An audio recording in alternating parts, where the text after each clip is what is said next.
Good evening, my darling batlings. What? You were saying? I was sneezing, thank you very much. You're not gonna say God bless you? No, I don't feel like it. Well, fuck you too, then. Also, being half vampire, that's sacrilege for me. I am not allowed to bless people. I am part of it. I am half vampire, so it would be like... It would physically hurt me to do so. Fair. I'm trying to think of things to compare it to, but like, no, there's not really a good one. It's like that. Okay, if you've ever seen High School DxD, it's like when right after Asya gets turned into a devil, and given that she was a nun beforehand, she still has like an instinctual thing where like she always tries to pray to the Heavenly Father for forgiveness, and because she's now a devil, it just causes her physical pain. Yeah, that's me.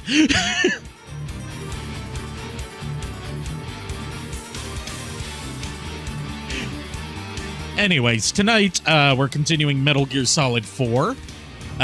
Given that I was supposed to stream it last night, but then I was like, I'm too fucking tired to stream, so we're doing it tonight. Nice.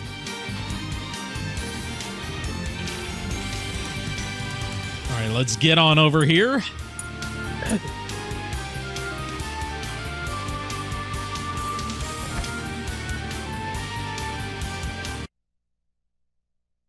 And here we go. Where am I? Go.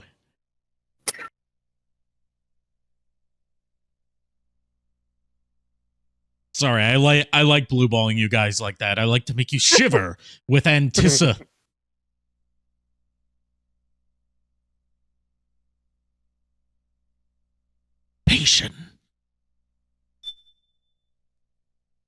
You may not realize this, Ari, but I'm invisible. I'm not even sitting right next to you. I don't know what's going on with that.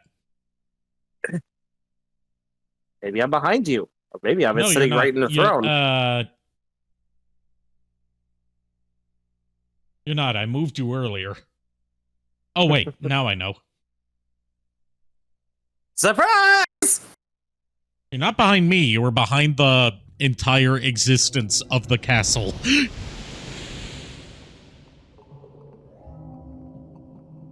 And not behind as in created, but behind as in physically behind.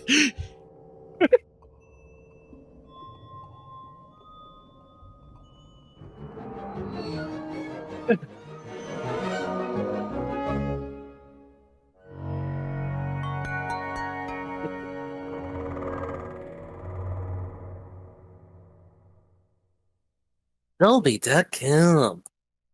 Fun fact, did you know that Thomas Dolby had to go by Thomas Dolby as his stage name because he originally wanted to go by Dolby, but Dolby Audio was like, no, you can't do that. Thomas Dolby, who you might know for the one-hit wonder 80s nerd pop song, She Blinded Me with Science. Oh, jeez. And for composing the Nokia ringtone. Oh, God. Nokias are real nasty. You've got to respect the Japanese.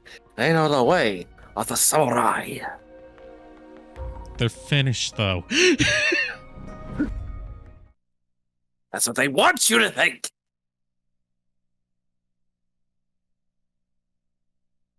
Fun fact, did you know that Nokia didn't even start out as a technology company? What was it originally? Wood pulping mill. Snake, for like making paper. Hello? What the fuck? Watch out though. You might run into a few holdups along the way. It's like when you find out that Nintendo started out making playing cards. Oh, jeez, yeah.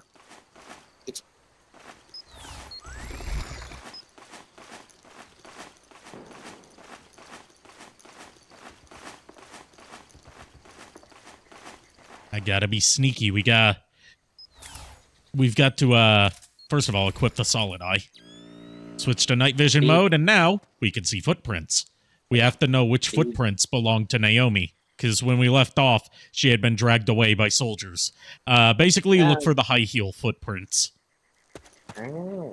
And by high heel footprints, I mean just like, you know, woman shoe footprints. Yeah. They're distinct. They got a pointed shape for them. Yeah. Be very, very quiet. We're hunting Be rabbits. very, very quiet. I'm hunting fucking Twaddles. Given that she was the one who betrayed us in Metal Gear Solid 1 and gave us this fucking disease. Yeah. Snake, the trail splits up into multiple directions. Look closely at the footprints. See, there actually are some Easter eggs that you can find. Well, not exactly Easter eggs, just like alternate things you can find if you go off in the different directions. Most of the time just being enemies or like supplies. Like here we find a guy taking a piss. Go shoot him in the head. Shoot him in the head with a trank dart because I don't like killing people unnecessarily in this game. This game actually does kind of punish you for killing unnecessarily by raising your stress meter. I say meter, it's more of a percentage. Yeah. That kind of sucks for me because I love to be some, you know. Well, Metal Gear games in general are based around trying to avoid lethal takedowns. Yeah, fair.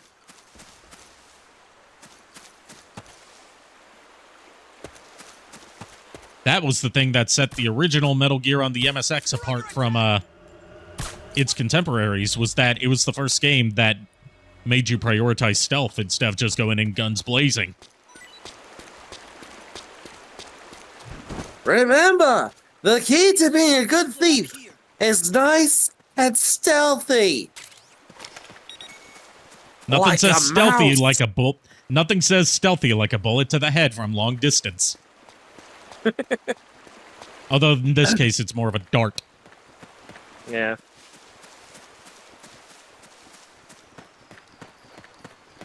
All right, and there's one more path we can go down, I believe. Yes. I must warn you, And it just leads us back where we came. Damn. I thought this was going to lead us to something funny again. You know, I heard the guy who lives down this road, he's a bit on the mad side. Well, you know what they say. I hate nerds more than I hate mad agents.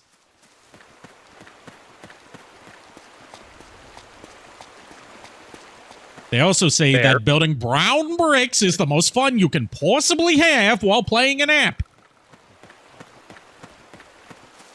Seriously, the only way me and a friend were talking about that horrible-looking Minecraft movie trailer that recently came out. And we both agreed that the only way that movie could potentially... Oh, yeah, she's leaving behind a trail for us to follow. Since the footprints are going to be less noticeable from here on, so... Handkerchief? why do they have? Damn it, Snake! Why the hell do they have to make his outfit skin fucking tight? Because it makes it easier to move in. I get What, that. do you not but like staring at old snake ass the whole time? No, actually, I do not. Especially when it's in this camo color that makes it kind of fleshy. Ari. You have to understand this. Despite being a clown, I am the straight man of the group. In more ways than one. The citation needed. Yeah. Citation needed given the running gag that you have inflicted upon yourself. Yes. That is true. That is fair. Still hate that you guys did that to me. Happened to be last Thursday when I was driving home. I had a couple of miles. Ah, yes, this is one of the hidden flashbacks. Glowing orange object in the sky to the east. It was moving very irregularly.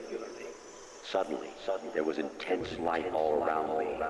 When I came to, I was home.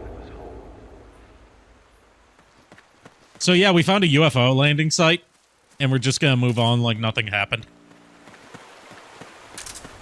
When we find that meteor, we'll find Dr. We'll find Wowie. Dr. Wowie. But we're not trying to find Dr. Wowie. We're trying to find That's weird. Dr. Naomi. Prints just vanish, but just hers.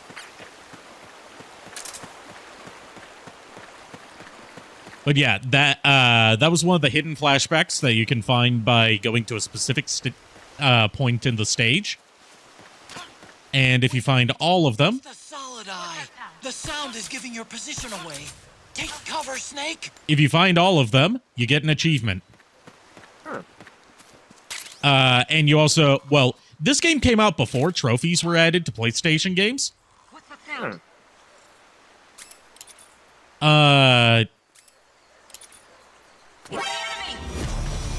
Shit. You've been spotted. I've been spotted by a frog. Please tell me she knocked herself out. Okay, so the tranquilizer dart did hit her.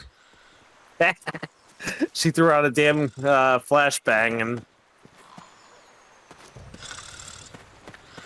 Well, the flashbang didn't affect her. It's like, I couldn't tell whether I hit with that tranq dart or not. that's fair because the flashbang, blurred your sense of Vision, Yeah. yes. vision. Yes. I just heard yes. Naomi yell. There's supposed to be, like, an Easter egg where, like, you start following the trail that she leaves behind, and it starts being like... Oh. There you are.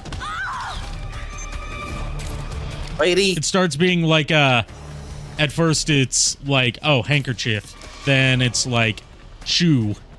And then it's like, bra. And then it, like, leads you down a false path. Because Kojima is a very strange man. In more ways than one. And he likes to play with expectations. As we've seen. Mm-hmm.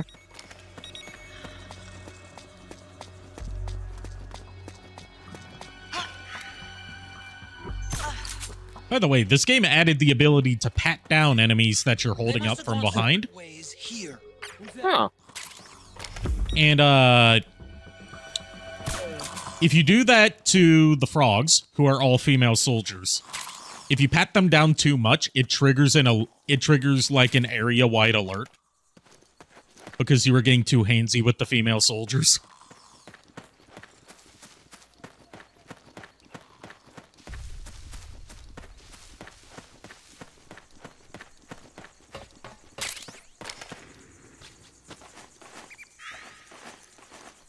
This is where you can get some unique camo. And something I didn't mention is every time you scan a new piece, like a new camo pattern with the Octo camo, you can freely switch back to it from the pause menu. Just to speed things up a bit.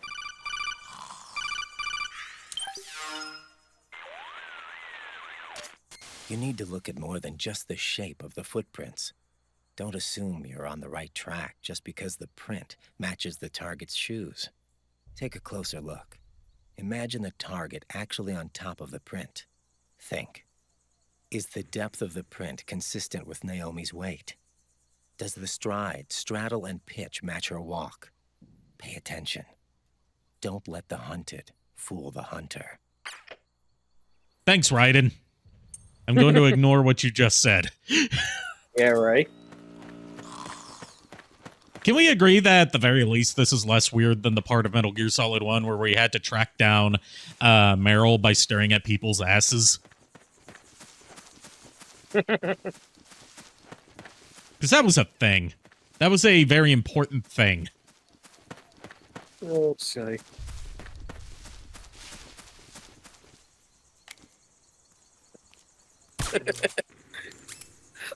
I actually managed to get Fern with that both fun The joke you footprints told me. go in different directions.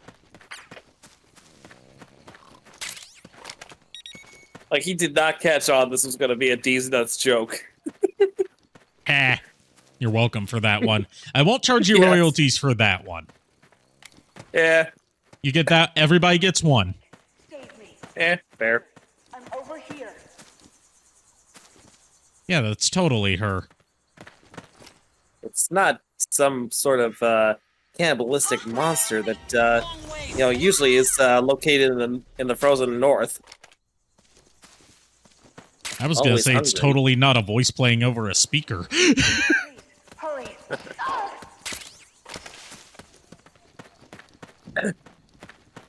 This is Naomi. Here. I'm over here. Save me. Save me. Save me. Save me. Oh no, the tape is skipping. Save me.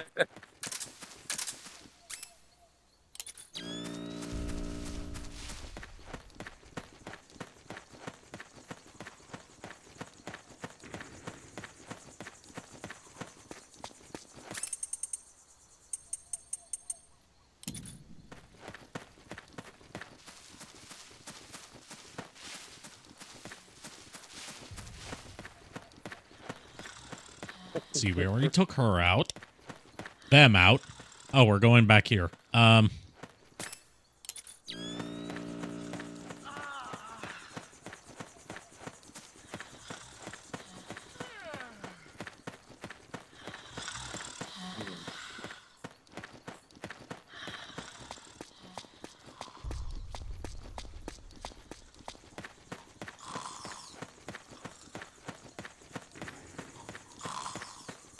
See, not that way.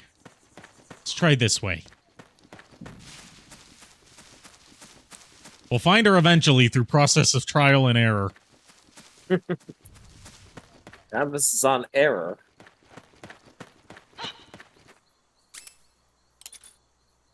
It would appear that there was an error in our transport. Pilot error. Hey, I was only order taken. Nakama was the one order given.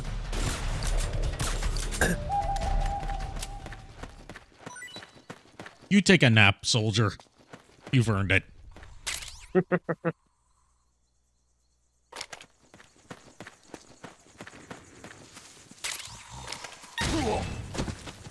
Oh, that's got a height. Well, Oh, I was about to say we don't have to worry about her waking up anymore, but no, she survived that.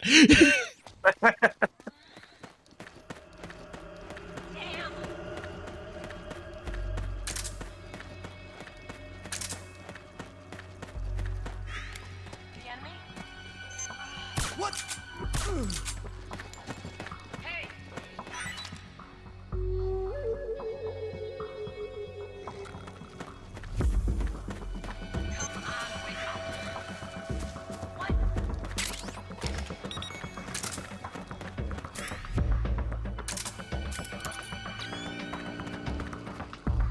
See, not that way.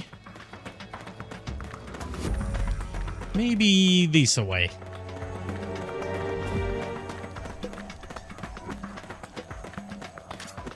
I'm noticing more footprints now. Security's getting tighter. We could be getting close to Naomi. Thanks, Otacon. Wouldn't have figured that out on my own.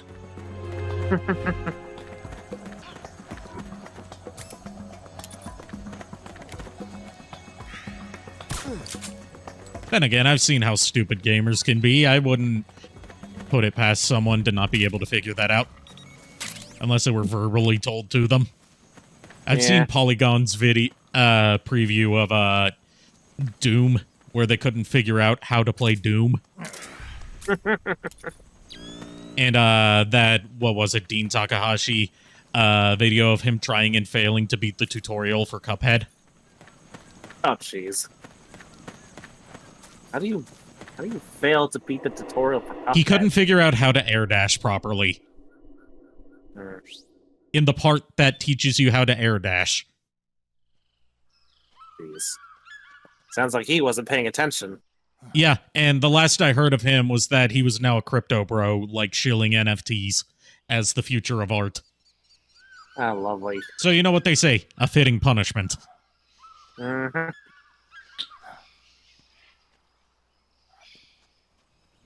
Yep, that is indeed a tower. Mm-hmm. Don't worry, Snake. It's just a tower. It can't hurt you. I like the detail that Vamp still got a scar from where he was shot in the head multiple times in Metal Gear Solid 2. Same here. That was actually a nice touch. I'm sure of it. Yeah, and they're taking Naomi away.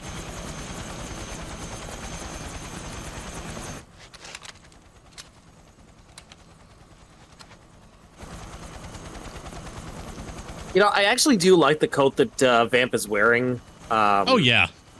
Too bad he doesn't wear it for a lot of the game. I know. You know Vamp, he likes to go shirtless.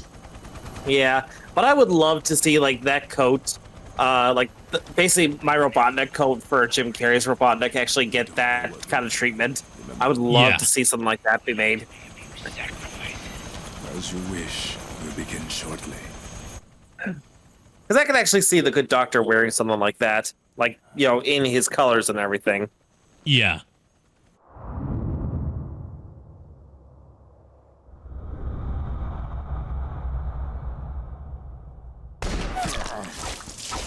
Snake, what the hell did you think that was gonna do? You really think he was gonna die?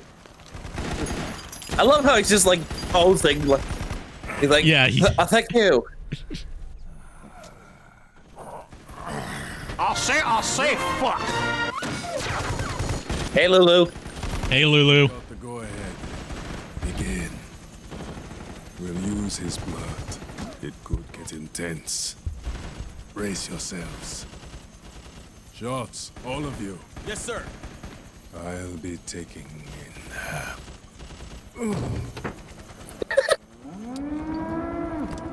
I thought he was shot with a bullet, not a trank. To him, it's the same thing. Fair.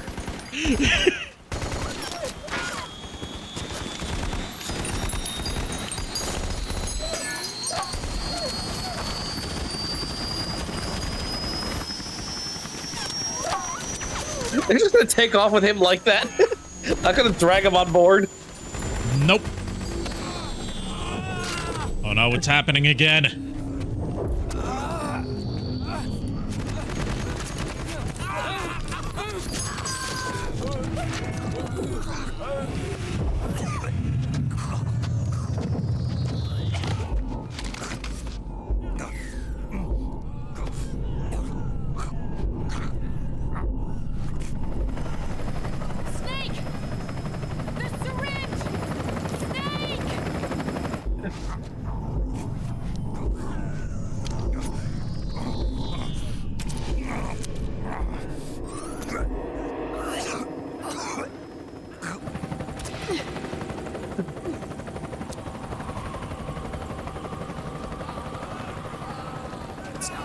The emotional controls aren't stable enough yet. Oh, great, and now the geckos are here. So, let me ask you this. Are the geckos piloted or are they drones? They're drones. Sorry. They're drones. Okay. Like, the term that's used for them in the Metal Gear series is UGs, or unmanned gears. Hmm.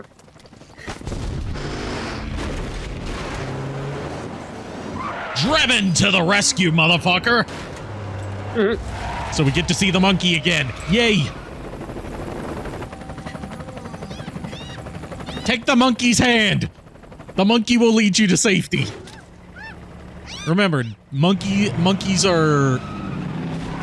Anyone who has a pet monkey is, trustworthy. Don't quote me on that.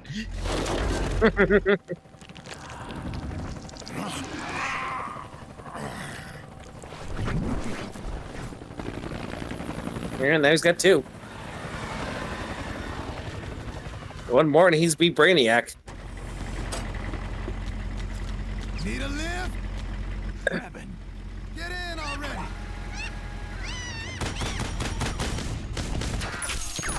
For a second, I thought the monkey was going to take the turret. Yeah, so did I. Jump! Would have been the most awesome thing since Order of the Black Eagle, where we saw a baboon pilot a tank. Oh no. It's gonna be a bumpy ride. Oh god. Let me rephrase that. Not just a baboon piloting a tank, a baboon piloting a baboon-sized tank. Oh no, that's even worse.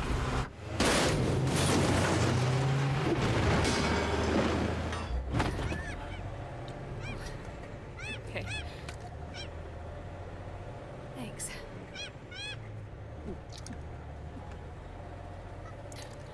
Oh, monkey's taking. Oh, I thought the monkey was taking a nap.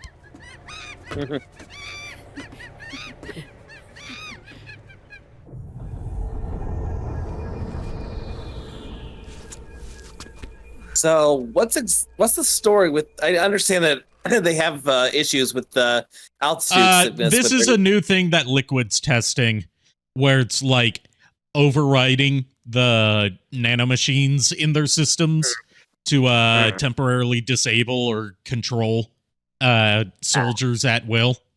But still in the early stages where, like, right now, due to not having like the necessary stuff that they need to gain full control of the SOP system, whenever he disables the nanomachines, it causes like all their suppressed emotions to go wild at once and trigger basically a seizure.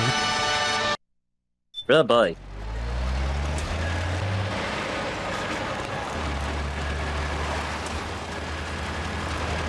Snake, I'm bringing the chopper to the other side of the market up ahead. That's as close as I can get. You've got to make it to the market somehow. Get to the chopper. Yes. Snake, fire the machine gun, stand next to it, and press the action button.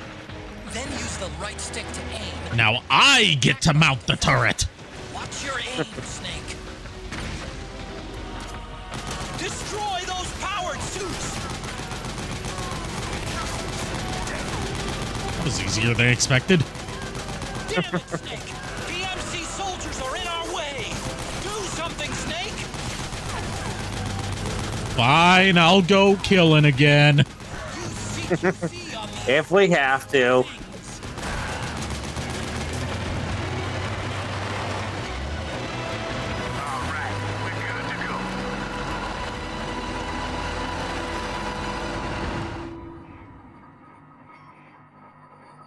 Yeah, if there's one thing I'd like to see a potential remaster of Metal Gear Solid 4 make use of, it's the shortened loading times on PS5 and Xbox Series S and X, so you don't have to have a loading screen between every segment of the game. Hi, Billy Mays here. I mean, you're not wrong. Drebin is basically the Billy Mays of this game.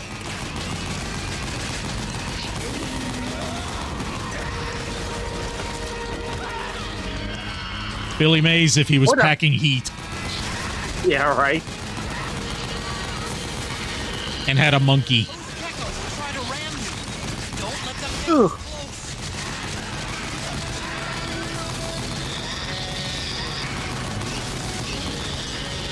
By the way, I probably mentioned this about the gecko before, but I'm going to re-irritate it. Their legs are organic. Oh boy. I honestly thought they were just coated in like some sort of rubber or something like that. Like it's artificial flesh and blood. Oh boy. Also, because I can. And I like seeing the 2D model get bonked. I'm glad that's finally working. Yeah.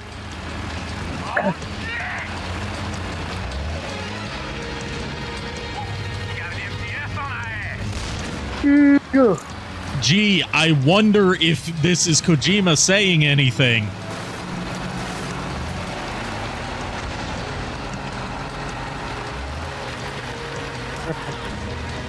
I wonder if this section where we have to outrun the MGS is Hideo Kojima saying something about his relationship with the Metal Gear saga and wanting to move on from it.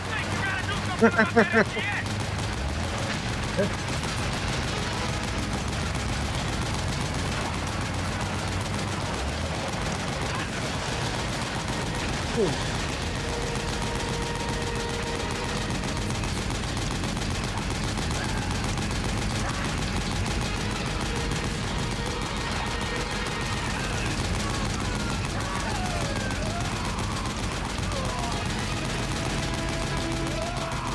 gate! Snake, shoot the gate!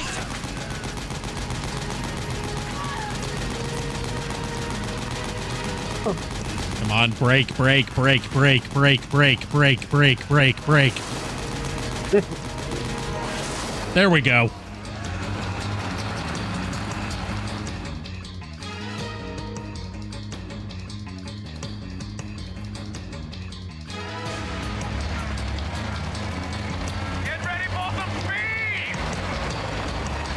Oh.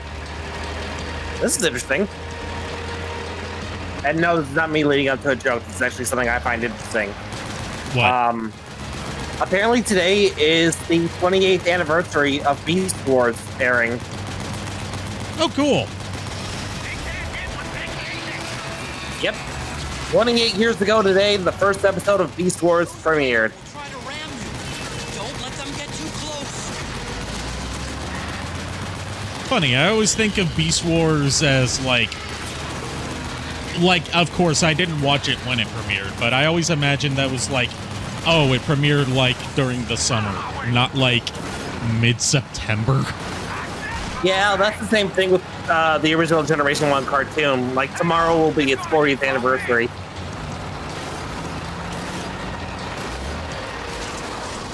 That's 4/10s, you know. Yes, I'm aware.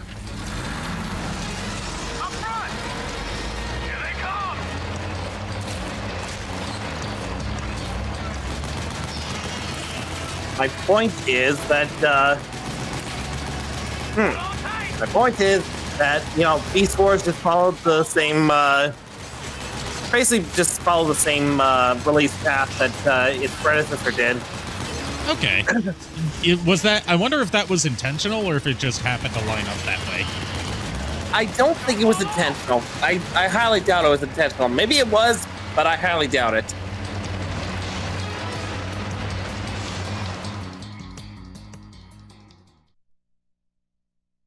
Well, there's your action-packed escape for the night.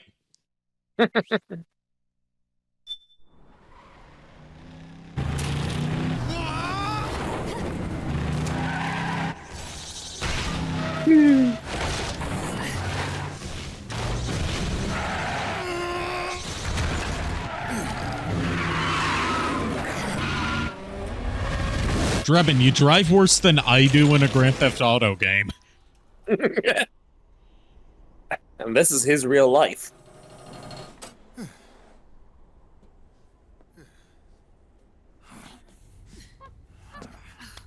Come on, Naomi. Stay with me.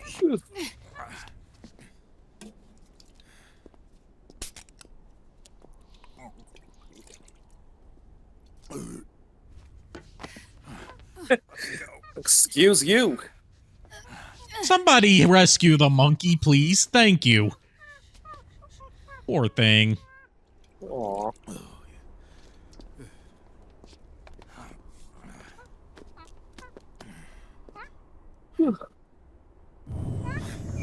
Flashback to that famous photo of two, like, scientists escorting a monkey that people thought was them escorting an alien. That is an actual thing. Yep.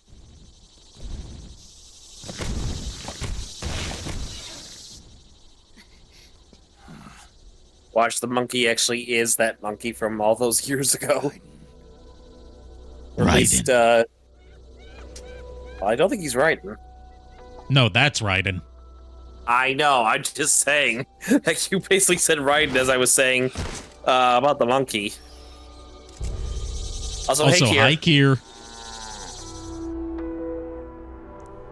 Go on, get out of here. Ah, boy. Can you move? Yes. This was actually I our. thought This was in one of the previews for Metal Gear Solid 4.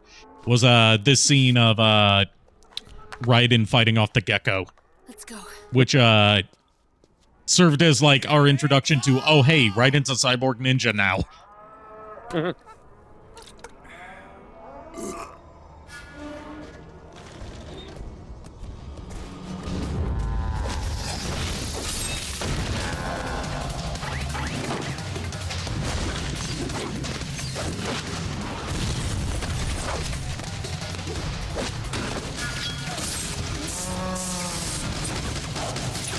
So I don't remember, is it revealed like in Metal Gear Solid 4 why Raiden became a cyborg?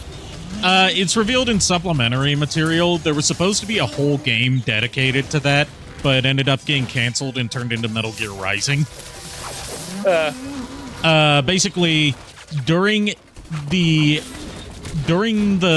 gap in between Metal Gear Solid 2 and 4, he went to rescue Sonny from the Patriots facility, like he promised he would do for Olga before she died. And while he got Sonny out safely, his body was so severely damaged that the only parts that were salvageable were his spinal cord and his skull from the upper jaw up. Yeah.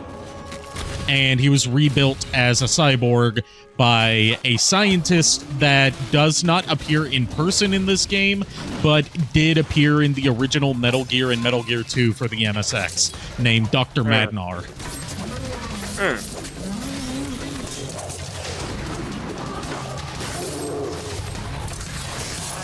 Sadly, it doesn't look like we're ever going to see how that played out. Yeah.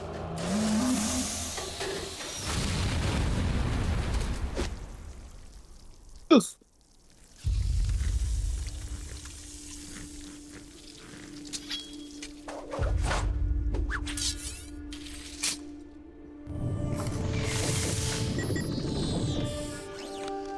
Snake, it's my turn to protect you. Quentin Flynn. I thought his name was Jack. Quentin Flynn's his voice actor. Duh. I thought so, like I'm saying duh to myself because I was like, oh yeah, I forgot that. I forgot he was voiced by by Quentin Flynn, not that his name is Quentin Flynn.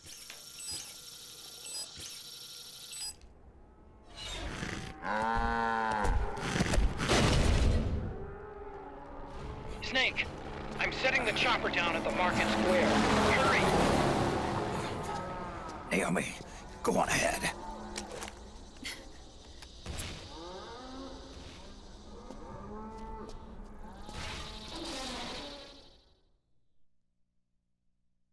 Now, let me ask you this: what's more terrifying in your opinion, the tripods from War of the Worlds or the geckos? The tripods. Yeah, Geckos are actually pretty fucking stupid. fair. Snake, there's no time to take on the gecko. Just ignore them and get out of there quick. Yeah, we just gotta run. Because we do not have what we need to fight the gecko. Yeah. Run, Snake, run! Run! I'm getting a little winded. Can't die. No! Snake! Death by fucking breakdance sweep the leg bullshit. I love that. Mission failed. Raiden's keeping them busy. Now's your chance to make an escape. Snake, there's no Hi, Hey, Death. gecko. Just ignore them. Get out. Still cracks me up to see that the 2D model just looks like a plus that got knocked over.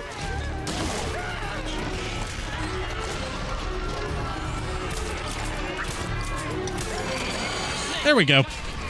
That's actually a way you can take out the gecko. Because they have organic legs, you can tranquilize them. Nice. It doesn't knock them out, but temporarily makes them lose the ability to walk. So it basically paralyzed the legs. Yes.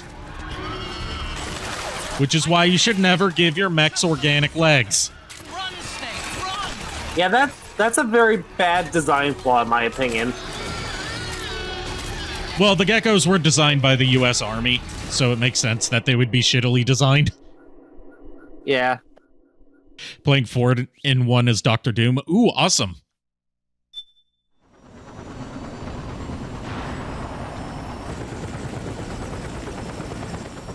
I would play Fortnite more if I could just install the modes that I want to play instead of having to dedicate like 100 gigabytes of my hard drive just to Fortnite. Because, like, I'd never play the Battle Royale mode. I only play Fortnite Festival. Yeah. Don't forget the Mark II. You better not forget the Mark II. That thing's too cute and marketable. He's gonna make a killing. He'll be like the Tickle Me Elmo of 2008. Where's Raiden? Still fighting. They've got Tickle Me Elmo. We've got Pickled Me Elmo. Yeah, I love that. I love that showed up in my recommendations this morning, and I have to brighten so many people's days with it. Vamp, the fuck are you doing? Tiptoe through the tulips.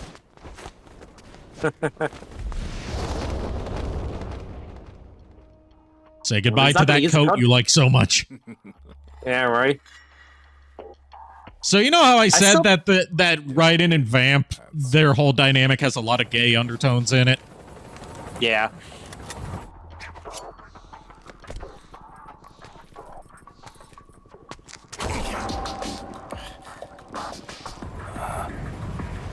Yeah, I was just gonna say, it's like, well, if he's not gonna wear it anymore, I'll take it.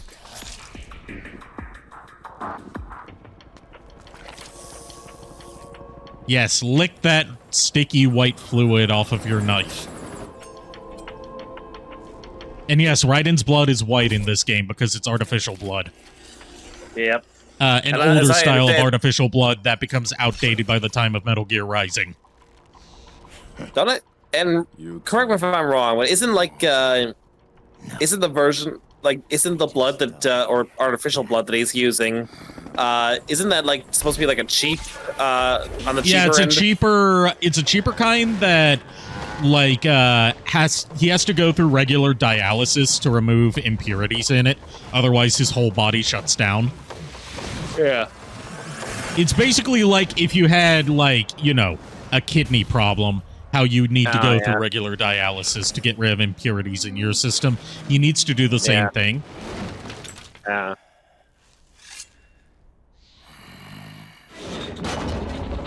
And spoilers, that's what's going to put him out of commission for a lot of this game. Yep. Because, having Cyborg Ninja Raiden as an active participant in the whole story would just kind of break all the tension. Yeah.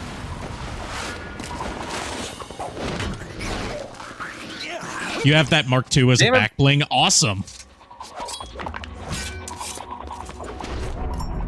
Damn it, Vamp! Quit posing. Quit toying with your prey. And yeah, there's a reason that Raiden has the high heels built into his feet. It's so he can use his feet as hands. For gripping blades or choking people.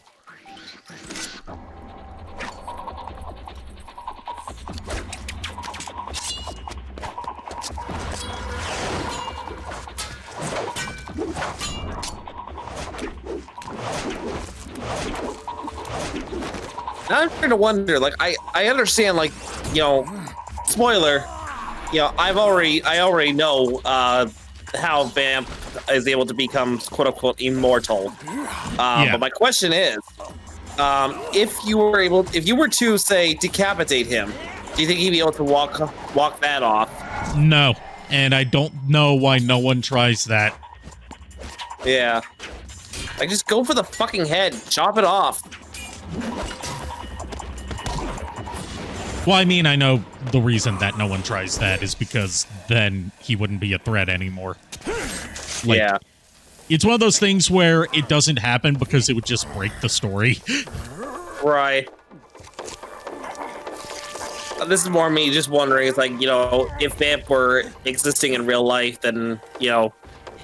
I mean, So I'm just curious. I mean, even when it comes to vampires, decapitation is supposed to be a method of taking them out. Yeah.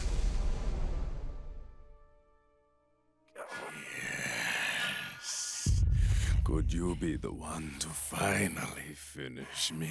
Oh god, he's picked up Fortune's whole thing of wanting to die. Yep.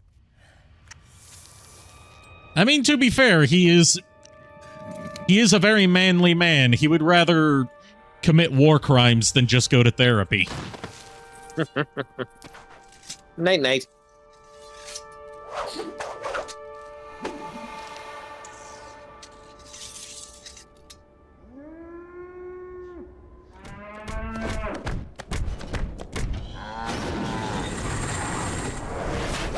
So those moos and the cow noises.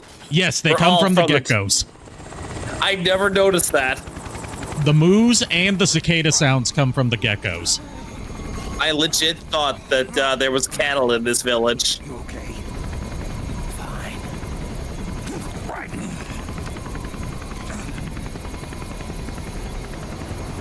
You're...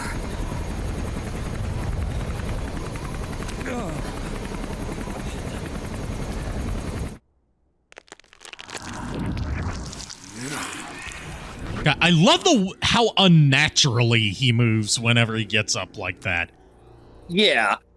Boss, she got away. Are you Also, you can tell this was in development before the iPhone came out, because everyone uses flip phones in this game. even with his As I feared, it's not pure enough. We need all of him. The PMCs we deployed have suffered brain damage. Nothing salvageable remains. Our only remaining option is to secure the original. I know that. It's only a matter of time. We're working as fast as we can to find their hiding place.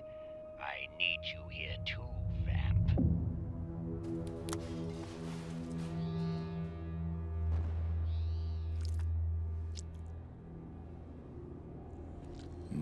We get it. It's symbolic. Yeah. Hang in there. It's symbolic of jizz. No, he's not immortal at all. It was my design that caused his body to be like that. Huh? What do you mean? The nanomachines in his body cause his wounds to close and heal at an accelerated rate. Someone took the basic nanomachine technology I once researched and perfected it. In a sense, I'm responsible for Vamp. It's one of my sins. Naomi, is there anything that you didn't fuck up in this story? I brought a monster into this world. And I too am... Hold him down!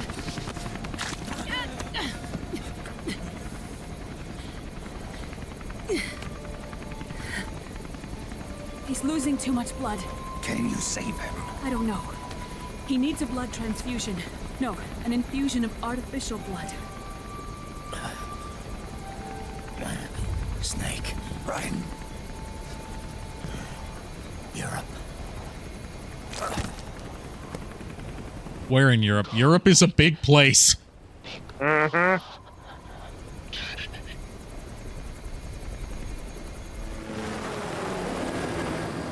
Europe's a pretty big place, Raiden. Yep.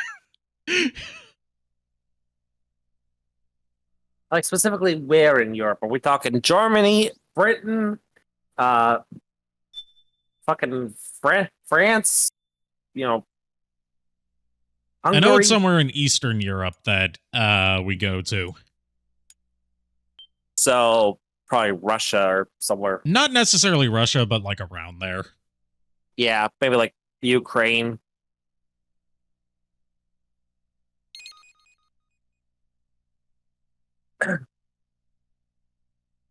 And yeah, that was the end of chapter 2.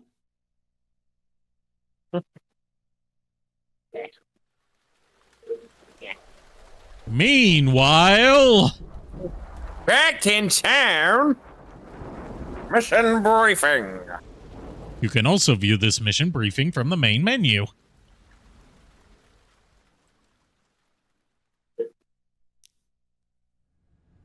Oh, time for eggs. Argon, boron, silicon, and neon, librium, fermium, butyl. Ooh, double yolk. So we've gone from numbers to elements on the periodic table. Yeah. From what I understand, it's still not explained as to how she knows that. The trick is to keep the lid on.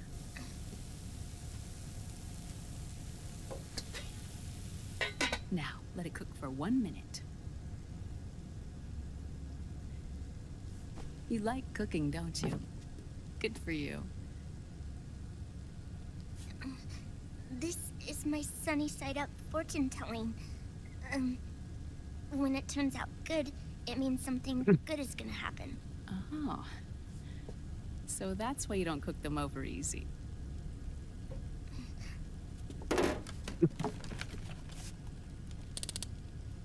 I want a timer like that. It's so cute. But the secret to good cooking is to keep who's going to eat it in mind. Oh.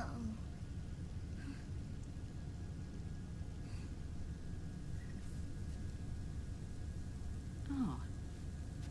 Is this your mother? Yes.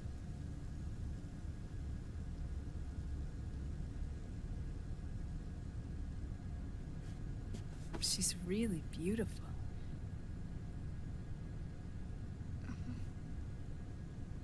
That tune you were humming. It's from the periodic table, isn't it?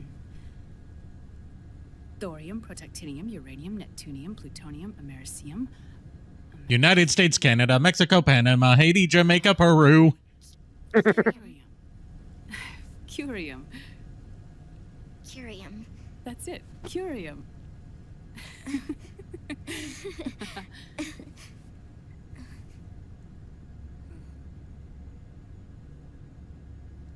Oh, this?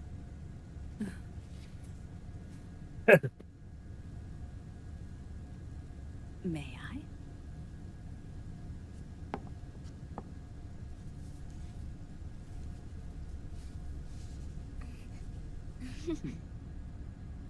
There. Ah. See, Sonny? Us girls have to look our best. Her name was Olga. Hmm? My mother.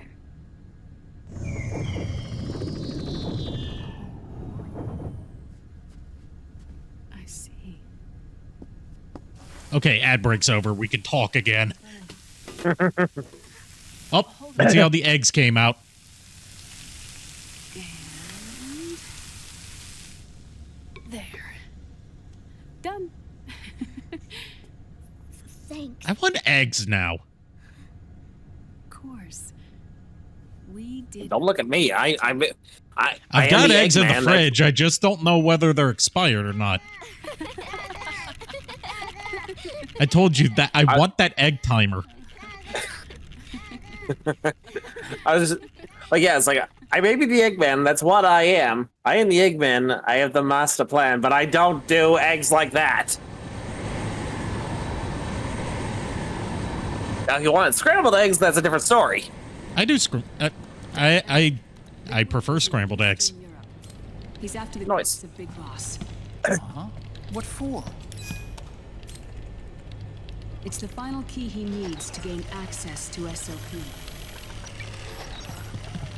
The keys to the system are Big All right, Boss's time to go genetic snooping. code and biometric data. Without them, there's no way to gain access. Also, I want to let you know that I've actually found a new ingredient that I can use for my scrambled eggs whenever I make them. And that is? Surprisingly enough, it is a plant-based heavy cream.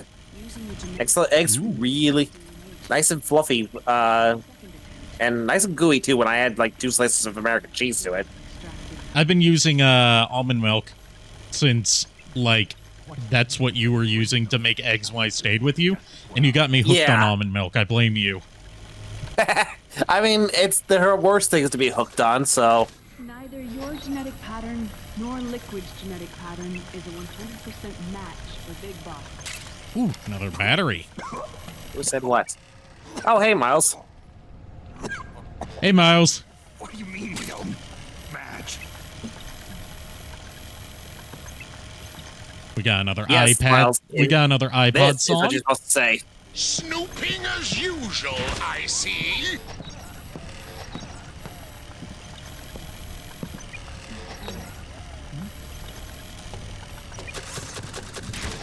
I love how the Mark II just scampers up and down the stairs. Also, how you been, Miles? Long time no chat. Yeah, how you been? Terminator genes, scientifically speaking. Both you and Liquid are as similar to Big Boss as you could possibly be. Okay, so But you're still different. basically, what Liquid needs in order to gain control of the SOP system is Big Boss's DNA. But he can't get it from Solid Snake or from the Liquid Snake arm grafted on his body because they are not genetically identical enough to Big Boss. Which is Ooh, get another degree. What you going for? Yeah, I'd love to hear that. Listen carefully, Snake. This is the most important part. Oop, important. And are you going for your associates or bachelors on that? AI that controls the system employs a Or even higher, maybe. advanced IDS. It uses a special code to inspect all data and commands. Business management. Not bad. Business management. Good idea. Code is treated as a foreign object. Best of luck to you with that. Like viruses kill Indeed. blood cells. The authentication program this IDS uses is based on Second bachelor's for now. Ooh, nice. one. What was your first bachelor's anyway? Just curious. It's set up so that host commands only execute properly if the Child psychology. With a minor in pain. However, I was asking Miles, not you. I was answering for him. trying to break into the system, it registers that genetic code on a blacklist. That code Business communications. will never again be used Okay. to access the system. And the more you know in business, the better. So, if you're going to use a substitute, you need to find a new genetic access code with each new trial. So when Liquid accessed the system in the Middle East and South America, it was only a test. I can't. So, what is that going to make you like a business analyst? And Big Boss don't have the same genetic code? Strictly speaking, Snake and Liquid aren't the same. So, what you just go into a you just go into a place that's like, yep, yep, this is a business. And spared you. This way. My analysis indicates that this is indeed a business. Uses Big Boss's genetic code. The original. That'll be Yeah, that's fair. $50,000. We'll have the system. Yeah, right. If only it were that easy. Yeah, right. Having his code wasn't enough. I just walk into a random business, be like, "Hi, I'm JKR of JKR Productions. We are also a business analyst firm. Yeah, just gonna analyze this business. Yep. This is a business. You are a business. I'll take my money now." Okay, this is a big twist. Big Boss is not dead this whole time. He's alive. He's His cells. basically he's catatonic with no chance of recovery, but he's still technically alive. Survives as a bio. So he's technically alive. That was kind of alive. Yeah, he's brain dead, but his body is still functioning. So, in other words, there's since it needs his biometric data and his DNA to access the SOP system, if Liquid can get a hold of Big Boss's body, then he'll have everything he needs to launch his plan. And it's being kept in Europe by Big Mama. Eastern Europe, they said, but they didn't say where in Eastern Europe. I'm pretty sure they'll tell us eventually. If Liquid obtains the body, he'll be Watch, it'll be in Transylvania. I don't think you're actually that far off. Exactly. Unless we can stop him first.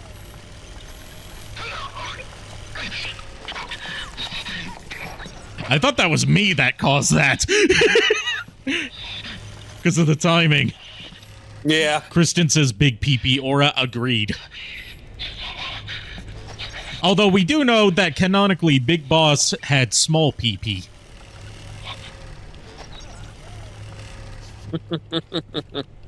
Also, good to see you again, Kristen. Uncle Hal, I found Raiden doesn't even have pee-pee anymore. The only organic parts of his body are like his upper cranium and his spinal cord. He has no dick. He can never fuck again. The Patriots. Probably another reason why Rose left him. Well, no, she hasn't seen him since he was like this. The R&D race. Yeah, I know. So she doesn't know that that's what happened to him. It's not the PMCs either.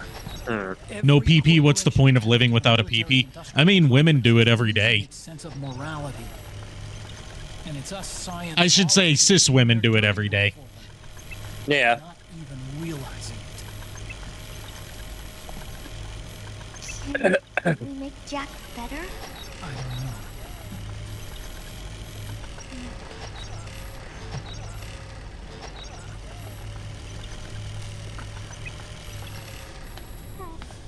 Sonny.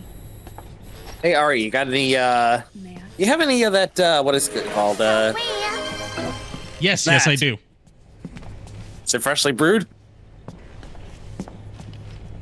If by freshly brewed, you mean freshly brewed 24 hours ago, yes.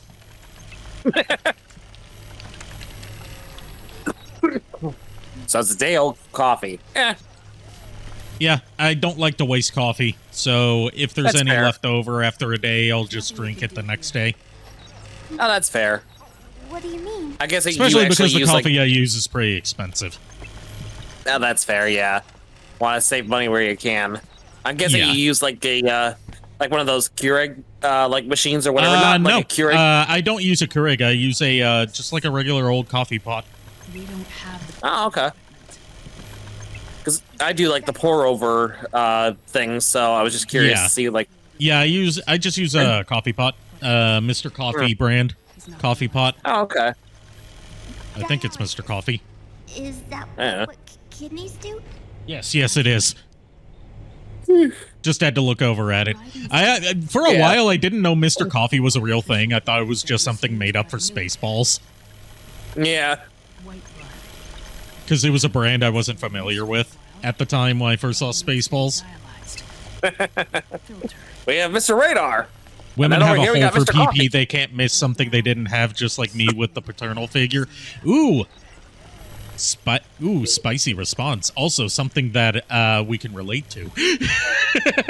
I mean, I have a paternal figure. It's just he lives on the other side of the state, and I've never been particularly close to him. Without factoring in that I'm also adopted. Yeah. Gotta say, it was a pretty smart design by the person who rebuilt Raiden to give him a speakerphone voice for whenever his jaw doesn't work. Where? The same place Liquid went. Dr. Magnar. Yeah, I'm kind of, out of all the things that they bring back is like lore callbacks to early Metal Gear games in this game, I'm disappointed that we don't actually get to see Dr. Magnar. This would have been the first time he appeared in 3D, and to this day, that still hasn't happened. Dr. Magnar. I've heard of him. A world-renowned cybernetics expert. Dr. Magnar, by the way, is also, disturbing, his role in the original Metal Gear was he was the designer of the Metal Gear in that game, who had been captured by Big Boss's army to build the Metal Gear. Although, like, Big Boss being the head of Outer Heaven in that game was that game's plot twist. Because he's also your commanding officer. I'm gonna be spewing out poison soon enough anyway. And him being Snake's father was a plot twist in Metal Gear 2 because, as far as he knew, they were just, God damn it, Sonny. As far as he knew, they were just, he was just an average soldier, and that was his commanding officer who turned out to be a traitor.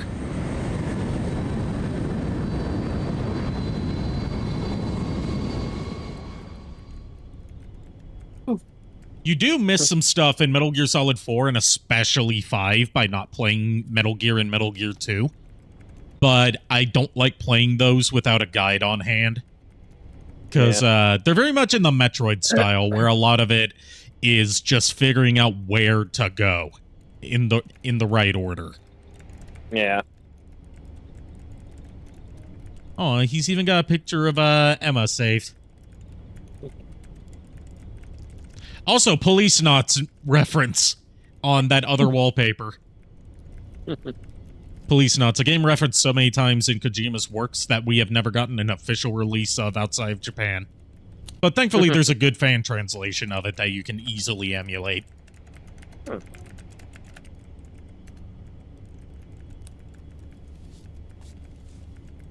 Police Knots is also significant because it was the debut of the character that would become Meryl. And her design in this game is modeled after her original Police Knots incarnation.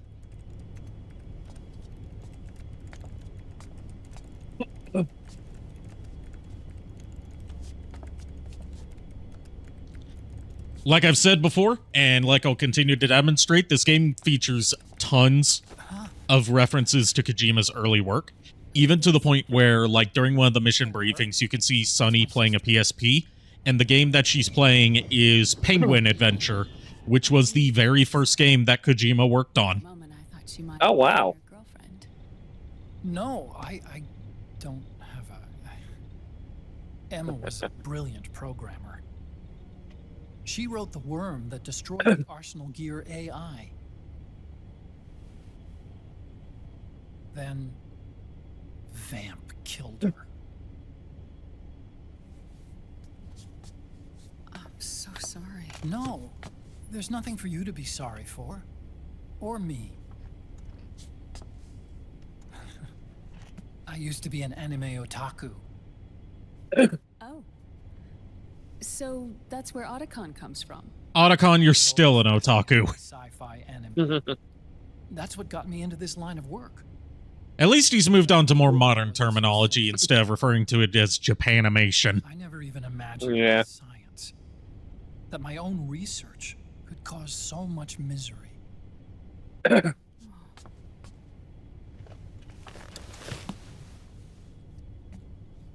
I mean, it's not like a science holics or Satanists or anything. But hi, Shadow Dragon. Of intentions, oh, hey, Shadow Dragon. end up being used by others for evil. Like, she's being used now, isn't she? You see this? I mean, she was being used by Liquid earlier, before they rescued her. We built it using top secret docs and patents dug up from intranets at a bunch of research labs. To tell you the truth, I think she's better at it than I am. Fun fact, even though you can't do first-person views as Otacon, if you follow his line of sight during a lot of his interactions with Naomi, you can see that he's constantly looking at her cleavage. Yeah. I mean, it's not exactly unwarranted to the fact and, that in one of the mission briefings, you can look at the security camera feed on his monitor, and you can see he has a camera pointed directly at her cleavage. Oh, lovely. Also, remember, canonically, Otacon has gotten laid more times than Big Boss has. She can only see the outside from the inside. She's always in there, searching for herself, searching for her family. What can I say? Women love nerdy guys. She's trying to find out who she is and where she's going. I wish that were true. Searching for Oh, we're not getting into that. Yeah, sorry. She believes she can find the answers inside a machine hooked up to the world. She spends every day... Did I say that out loud? Sorry. Yes. Whoops. Women like it very cheesy. Exactly. No, it shouldn't be like that. What? It's time you let her go outside. What are you talking about? Now, granted, everyone that Otacon has loved has eventually died, but that's besides the point. She needs to live a real life. Sonny's never shown any interest in leaving the Nomad. Frankly, I'm worried about letting her go out there.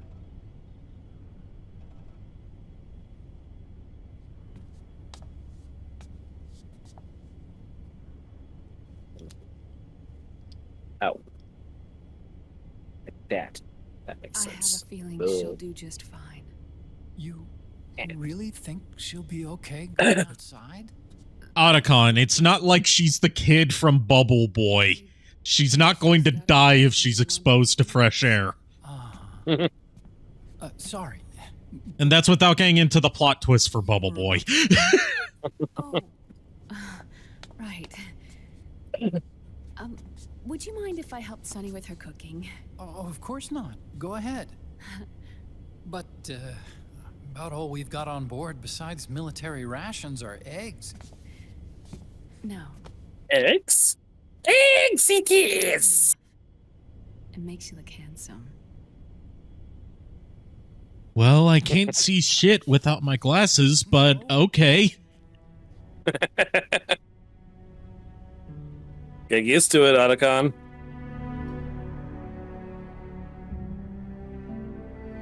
Kiss her, you fool. Do it! Do it! God damn it, Otacon!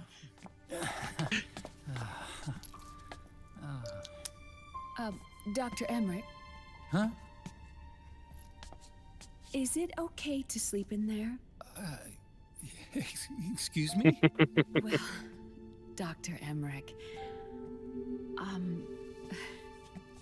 I do this. It's easy to forget sometimes. You Dr. Emmerich. I do this. I know it's selfish of me, but I'd like to be alone for a while. Right. I just noticed that the monitor in the background is set to the input Hideo 2. I'll show you in. Okay. As in Hideo Kojima. Oh, god damn it.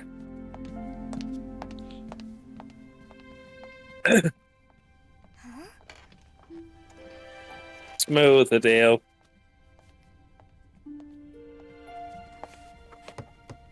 Smooth.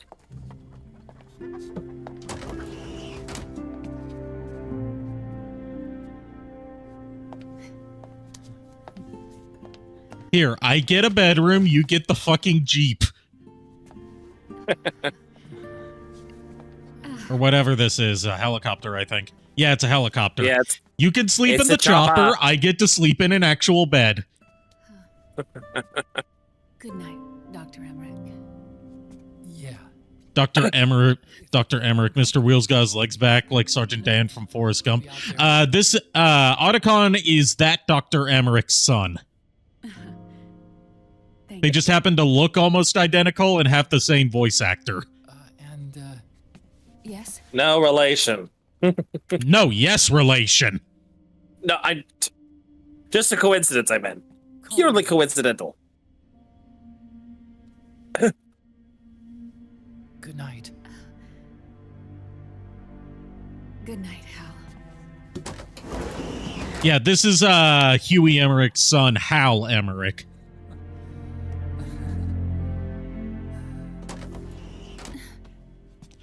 Also, Huey's dead by this point. Yes! Thank you! Someone showing some fucking initiative. But yeah, Huey Emmerich is dead by this point. He drowned himself after he found out that his son was having an affair with his new wife. Oh boy. And he tried to take his Otacon. stepdaughter with him. Damn it, Otacon. It's revealed in Metal Gear Solid 2, which is when we first hear like stuff about Otacon's family history. But Phantom Pain shows us like gives us a better picture of like who Huey was as a person. That Huey married some nameless woman and had Otacon's sister Emma with her. Otacon and his stepmom, his new stepmom, had an affair. Huey found out about that and was so heartbroken that he drowned himself in the pool and tried to take his daughter with him. Oh, lovely. Not Dr. Strangelove. That okay, I can't talk much about Dr. Strangelove without getting into spoilers, because the co-commentators I'm having on these have never played Metal Gear. And I want them to like be as spoiler free as possible. But like, it wasn't Dr. Strangelove. It was some other woman who I don't believe has ever been like specifically named. Like basically, Otacon or Hal and his sister Emma have two different mothers, but they share a father. And without getting too much into spoilers, yes, Huey and Dr. Strangelove did end up hooking up, but it didn't work out.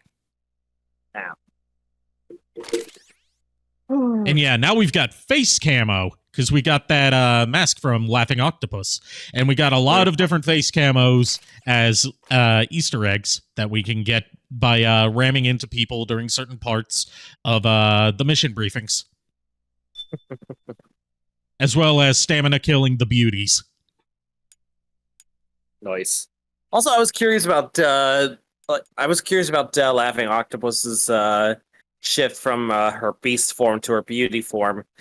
She sheds the armor and has like all that goopy stuff all over her. There's not like an in-story explanation for it. It's to go with the octopus imagery. Oh, okay.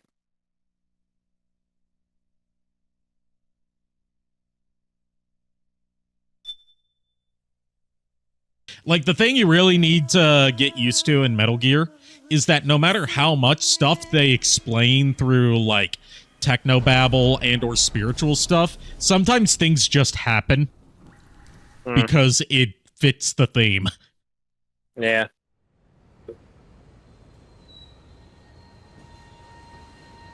Welcome to Europe.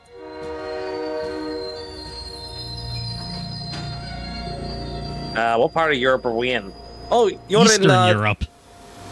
You're in Eastern Europe. Okay, what part of Eastern Europe? Just Eastern Europe. Emergency has been declared in an effort to root out the local resistance. The hunt is being carried out by U.S.-based PMC Raven Sword, one of the companies under Outer Heaven's control. Which means that Liquid's lurking somewhere behind the scenes. Right. And at the top of the target list is the Paradise Lost Army, the resistance group led by Big Mama. Big Mama, I can't wait to meet up with her. You'll be infiltrating the region where they are believed to house their base of operations. This is an interesting part of the game in that you really do need to use stealth, because if you're detected, it's a game over. Be hiding somewhere in that area. And it makes good use of the face camo option, because Snake has to make sure he doesn't look like Snake. Snake's going to Epstein Island. Thankfully, no! I've provided you with a way to evade the checkpoints. Make contact with the resistance and find Big Mama. This is our last chance. We must reach Big Boss's body before they do. So yeah, we're trying. If you missed the mission briefing, technobabble stuff, Liquid and Ocelot are the same person in this game, because in Metal Gear Solid 2, in between Metal Gear Solid 1 and 2, Ocelot got his missing arm replaced with Liquid Snake's arm, and Liquid Snake possesses him through that arm and is now permanently taken over Ocelot's body. And he's trying to, like, basically take over the world, but in order to do that, he needs to get Big Boss's body, because Big Boss was left catatonic after the events of Metal Gear 2 Solid Snake. And Big Mama and her Paradise Lost army are the ones that have Big Boss's body.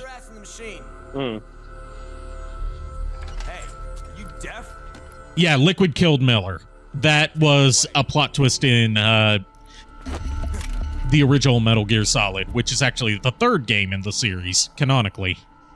Or in terms of release. And we'll get to know Miller once we get to Peace Walker. Because that was the first time... Well, he was a supporting... he was a support member that you could call on codec in Metal Gear 2. But...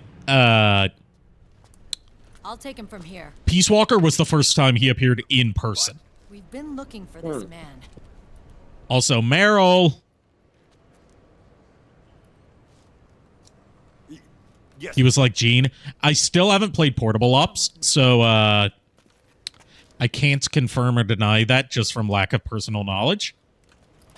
Yes. Good base.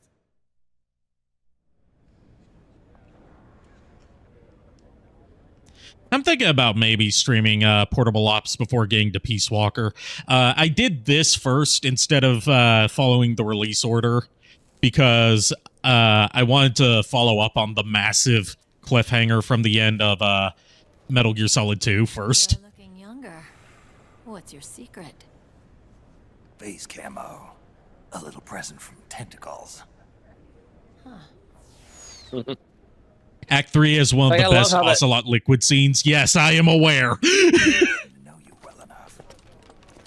Some call me Johnny's version.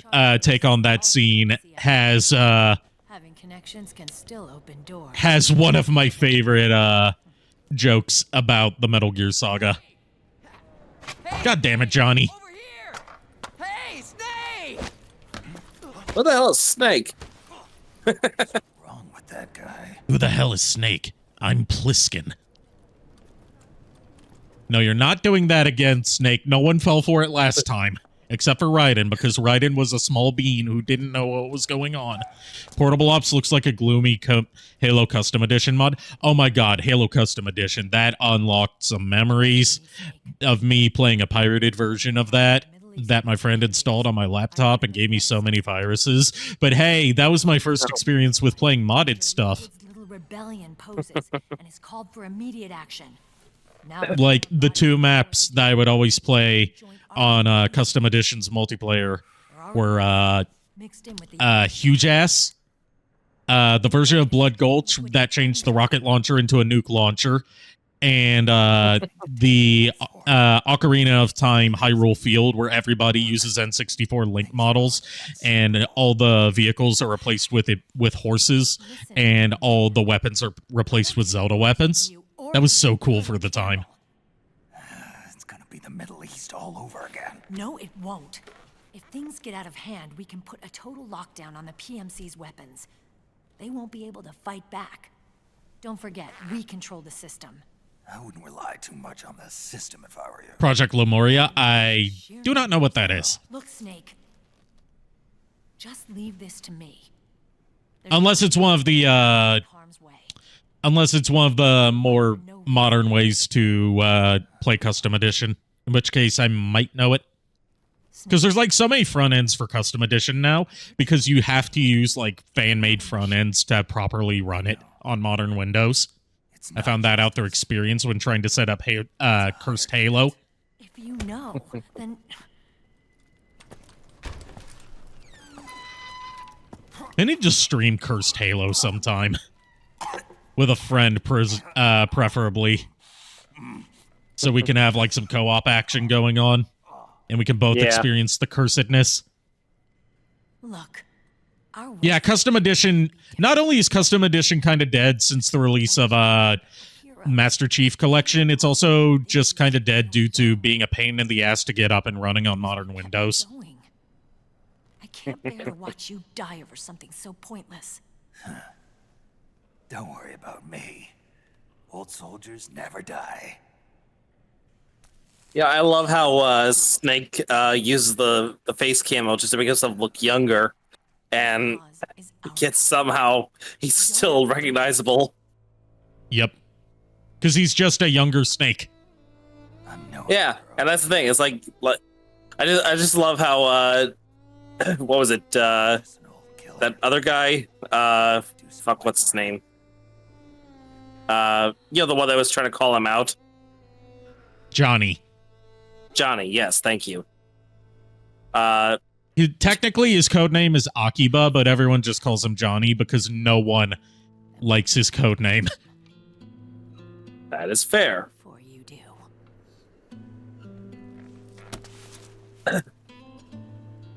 I may have loved you once, but now you're. And yes, that's the same Johnny that's shown up in every mainline Metal Gear Solid game up to this point, not counting 3 because that was his father or grandfather, depending on who you ask. Yeah. Fun fact, during these cutscene moments where your psych meter drops automatically, if you hammer on the X button, it refills it.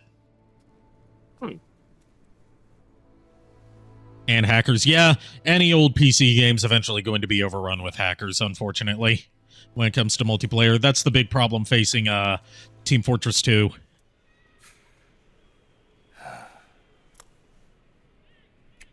How many years has it been since the events of Metal Gear 2 or Solid 2? 5 years, I believe. And how old was Snake then? Like, roughly. Snake was in like his 40s, but they explained this when he met up with Naomi in Chapter 2, but you were not here for that.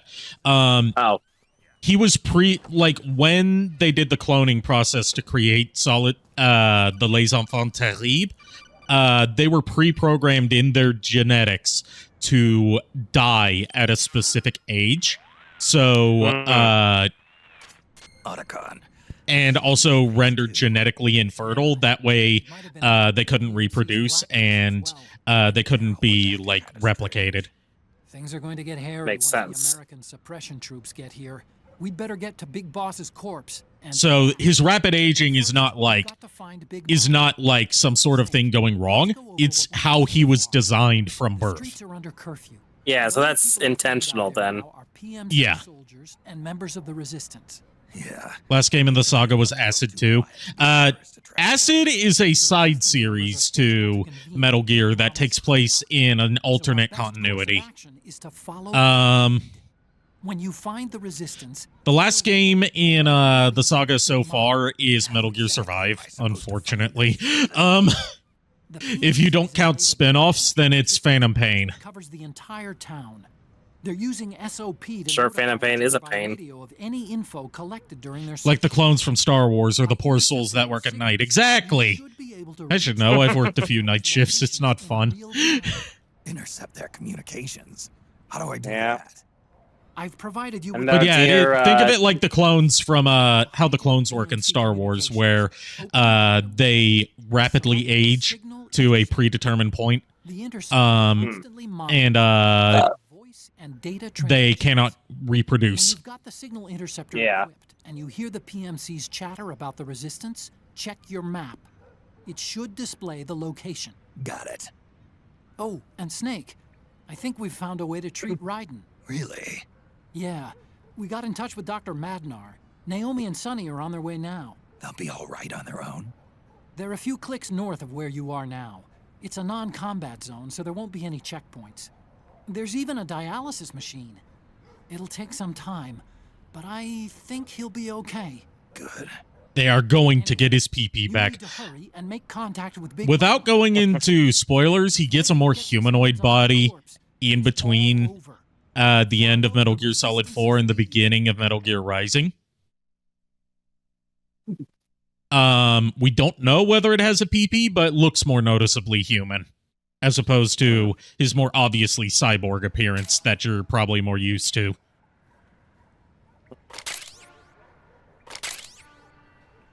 But yes, now Raiden is the cyborg ninja. First thing is to Yeah, he's the latest cyborg ninja. And by the time of Metal Gear Rising, cyborgs are just an everyday piece of everyday type of armed forces.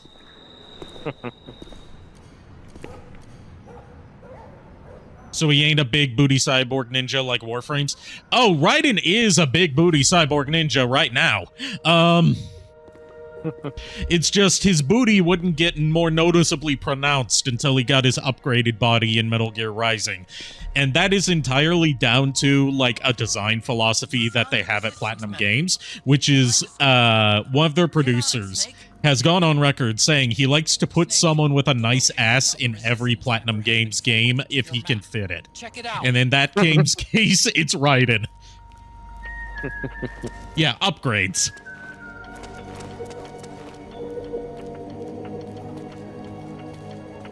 We have to tail this guy without him knowing that we're tailing him.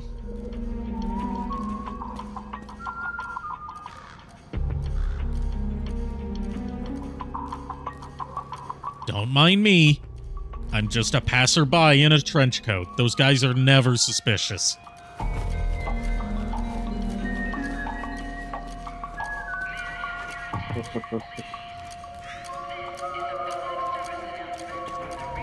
Also, I should probably show off the other face camos that we've got. That's not it. Camo menu. There we go. So we've got the young snake face camo. Right now, we can't equip the default face camo or the young with bandana face camo. But we've got Laughing Beauty's face camo. That just looks weird. Yes, it does. We've got Otacon. Not that bad looking.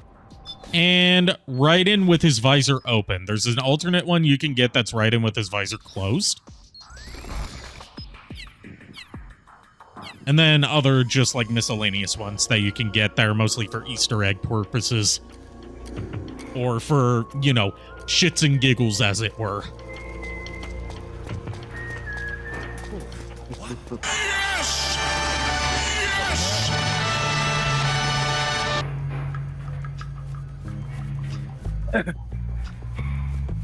Snake looks more like he's about to flash his Solid Snake to strangers.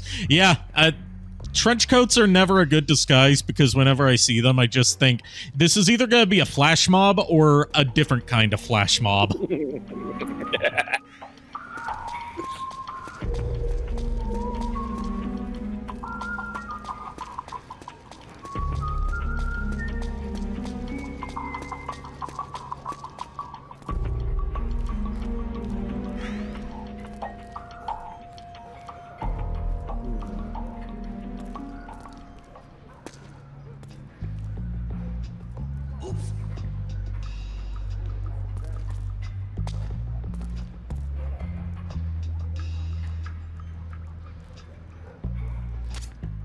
You can go, sir. Can't advance because of the Oh, I see. PMC troop. Isn't there something you can do to help, Snake? Why, yes, there is.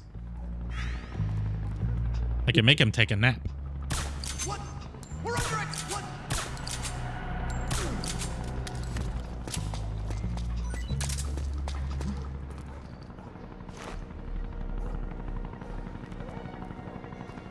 He walks in such a despicable way. With the trench coat on specifically, yes. Oh, excuse me. At the very least, he walks in a very sussy way.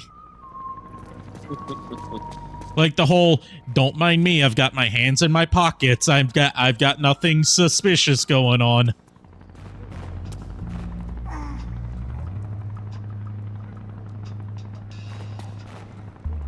But yeah, it's like a Snake tradition that passes down from generation to generation. I say from generation to generation. There's only one generation of Snakes. From Big Boss to the clones. Because, you know, they're sterile. Basically, I think it's genetic that they all walk like they've got a stick up their ass.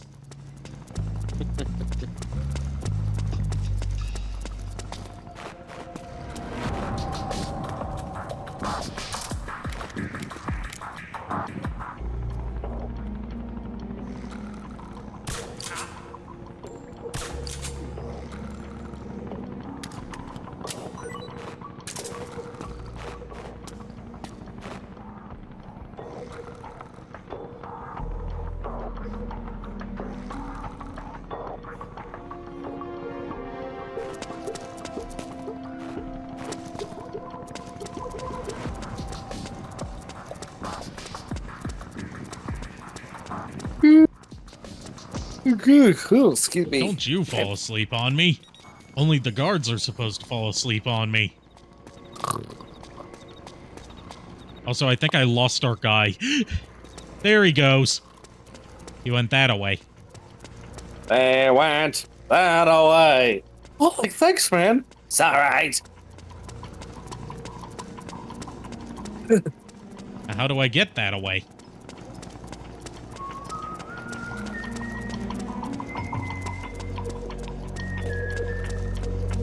I feel like I've missed an important step here.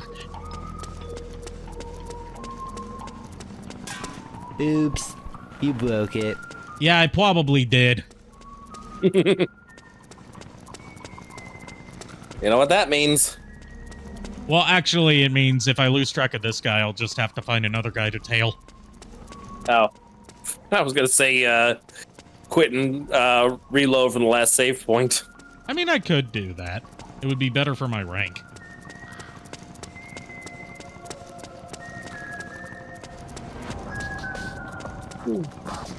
Or I could just follow where the whistling is.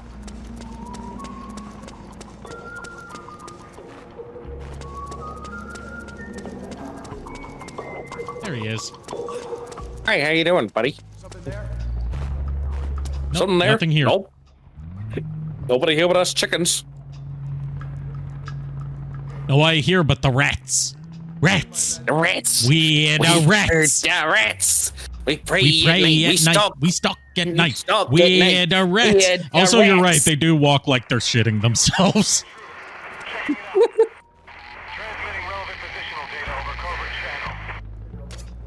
Snake, the location of a resistance member has been forwarded to your map. Check it out. All right. So, somewhere in this general vicinity. Gotcha. Liberty Park West. Somewhere over the Mediterranean Sea. Is that Outer Heaven? No. This is Eastern Europe.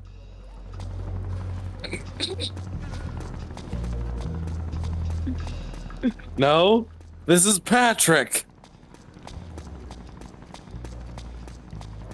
Outer Heaven was destroyed in Metal Gear, the original Metal Gear for the MSX. And when I say destroyed, I mean they nuked that motherfucker. And then yeah, and then they destroyed it. They destroyed the second Outer Heaven in Metal Gear 2 Solid Snake.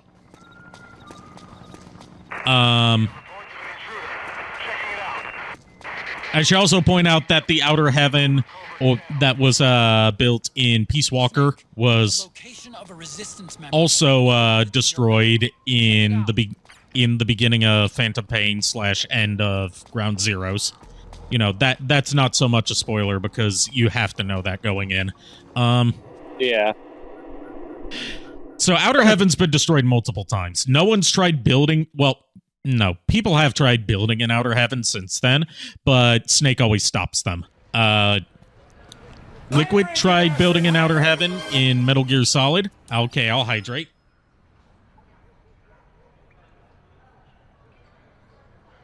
There we go.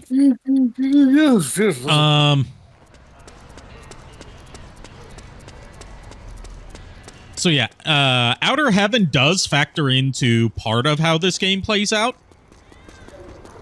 But in a different form. But the Outer Heaven, as you know it from Peace Walker, is no more. And it has not been since the 1970s.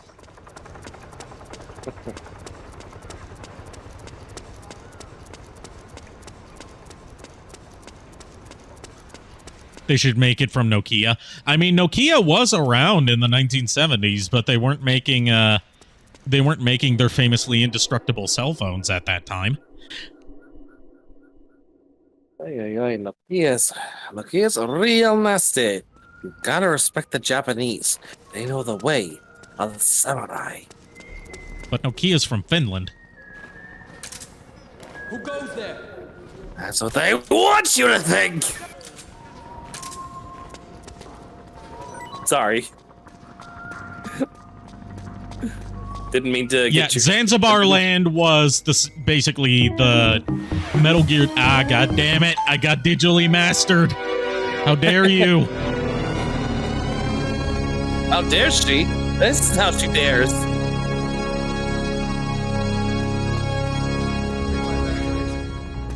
Oh, she dare. She dares. She dare. She over dare.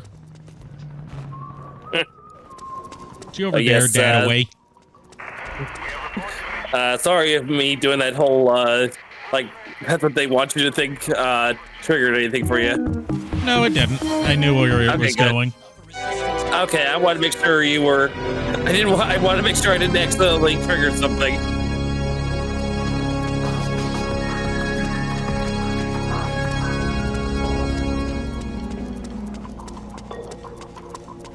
Digitally remastered twice in a row. Wow. We're gonna go 3 times? Yep, 3 times. Hat trick, baby. Yeah, but you know, here's the thing.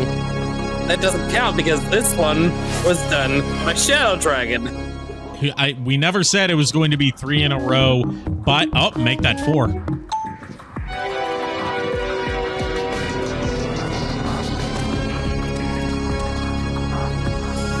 We never said it was going to be 3 in a row by the same person. A hat trick still counts if it's by the same team. All right, fine. Well, I don't know hockey, so... I don't know hockey either. I just know that much. All I know is that that Canadians like it, and that fighting outside of a hockey rink is wrong. I've actually been to a hockey game in person a couple of times. Not including the time I got hit in the face with a puck.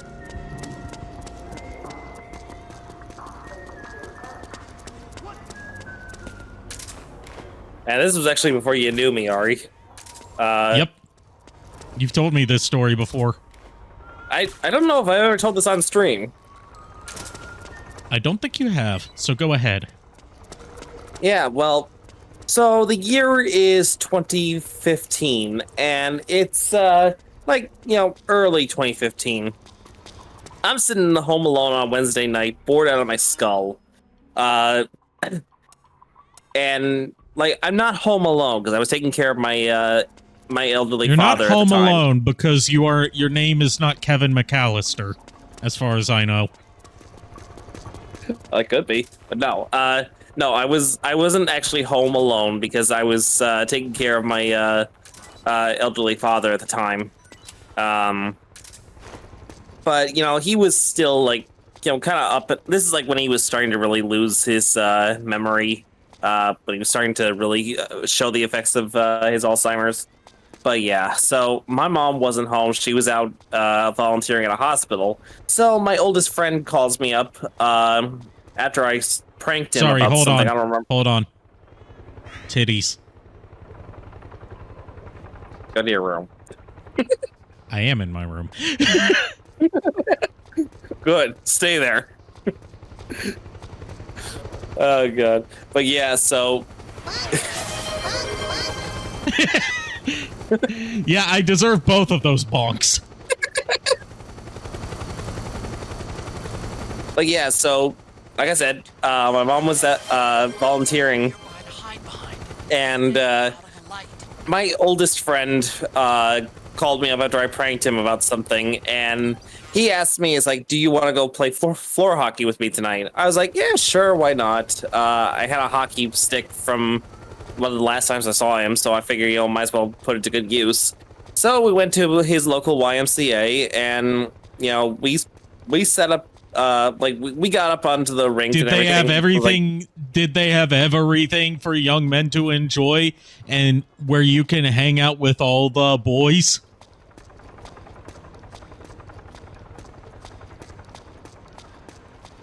Sorry, you said YMCA. I had to. I know. I wasn't going to dignify that with an answer. So you're not saying no.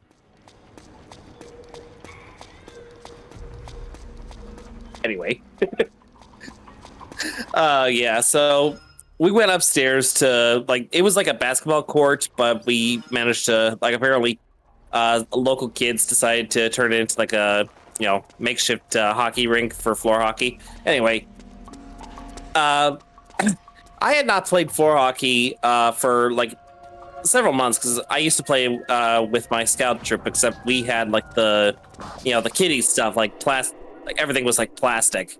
The pucks were like very hollow, soft plastic too. Anyway, it was probably like maybe about 10-15 minutes into the game, and the guy on the opposite team, my friend and I were on the same team, but everyone like I'll explain why this is important later. But yeah, so the guy on the opposite team hits the puck so hard and fast that it actually hits my hockey stick, ricochets upward, and hits me right smack on the left side of my face, like right on the lip. Did you survive? Oh, I survived, yes. I mean, I wouldn't exactly be here if I didn't survive. Didn't lose any teeth, you could thankfully. be a time paradox. I mean, I could be. Or I could just be, I could just be a complete madman who thinks he's actually that person from all those years ago. Or it could be like a Principal Skinner situation where you're actually someone that took on the identity of the person who didn't survive that day and have been living amongst his family for all these years. Remember, canonically, that's what happened to Principal Skinner, and that twist was so poorly revealed that they made it non-canon. Oh boy.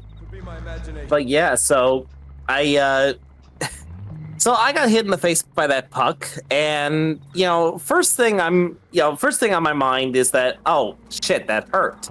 Like I was just like, oh, god damn, son of a bitch, that fucking hurt. Had my hands up against my mouth because of the pain and everything. Everyone, like I heard this girl who was apparently on the team, one of the teams. I don't know if she was on my team or the other team. But she cried out, I was like, he's bleeding, and I was like, I was gonna tell everyone, I was like, guys, I'm fine, give me 10 minutes and an ice pack, and I'll be back on the field in no time. But as I pulled my hands away from my face, I saw the blood, and I was like, well, shit, this is gonna ruin my entire night. My friend was actually freaking out about it, so he had to rush me to the local ER to get my lips sewn back together. And ever since then, I've had like this kind of like overlapping skin on my upper left lip, and like underneath my mustache there's a scar, but it's barely noticeable underneath the mustache. The funny thing is, when I posted on my Facebook page saying that this is not how I expected to spend my Wednesday night. Like, and I tagged my friend in it. Everyone, like, former friends asked me, they're like, what the hell were you doing? Are you okay? What did he do to you? And I'm like, it's not him. He had nothing to do with it. He and I were on the same damn team. Because I know that he and I had a tendency to play rough when we were younger. But that was like, this was not something he did to me. So yeah, no, like he was freaking the fuck out. I was just like, I was completely calm the entire time. But yeah, that's why I don't play floor hockey anymore. Get up. Get up.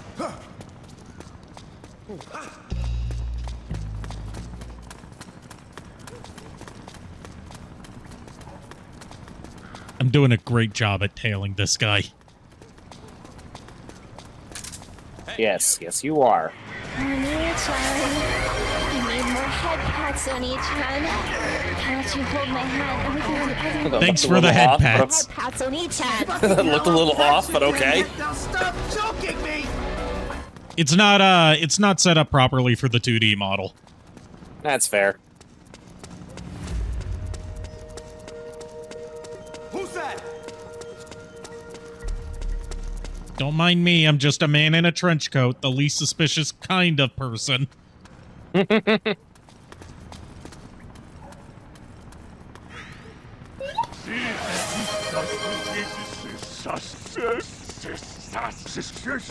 among us.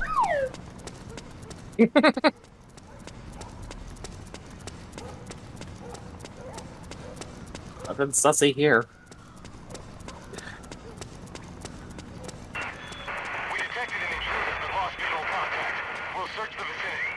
Enough with the sauce! Snake, the location of a resistance member has been... Yes, I'm aware. He's right there, Otacon. No. Yes.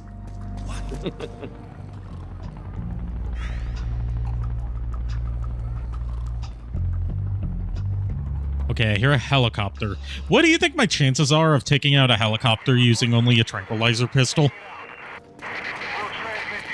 I'd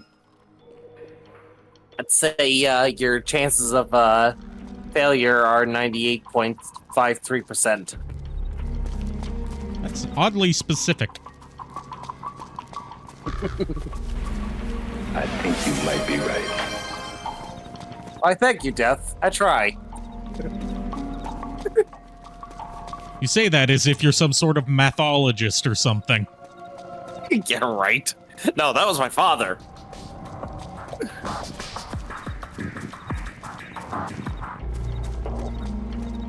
We have a TTS. We do through bit donations or cheers or whatever they're called. Yeah.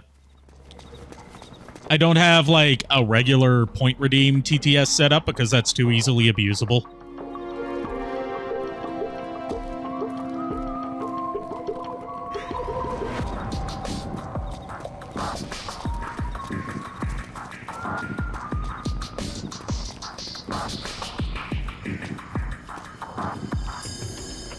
Like the TTS of Duke Nukem. Sadly, no. Sadly, no. Just like, you know, standard generic TTS thing. I don't know how to set up, like, custom TTS voices like that. Otherwise, I would totally have something... Probably Duke Nukem, actually. Either that or Big the Cat. Or maybe, like, a TTS with, you know, a wacky accent. Like, a couple of the streamers I watch have, like, TTS set up with, like, it's an Italian TTS, but it's reading in English, so it reads everything with an Italian accent.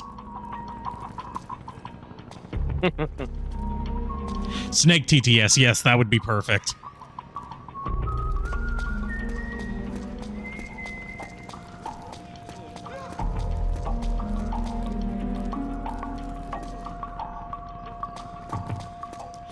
But I would still make it tied to cheers instead of point redeems because I don't want it to be too easy to abuse to where, like, it could be easily set up to say stuff that could get me in trouble. You get what I mean? Yeah.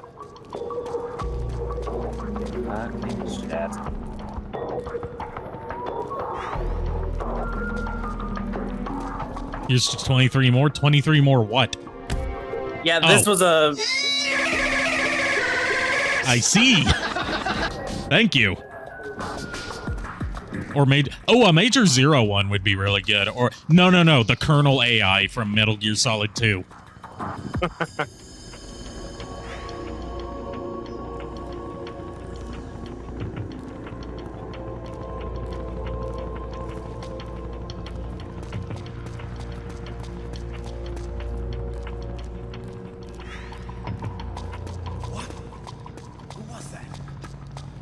Yeah. Don't mind me, I'm just a man duck walking through the streets in a trench coat. There's nothing suspicious about me.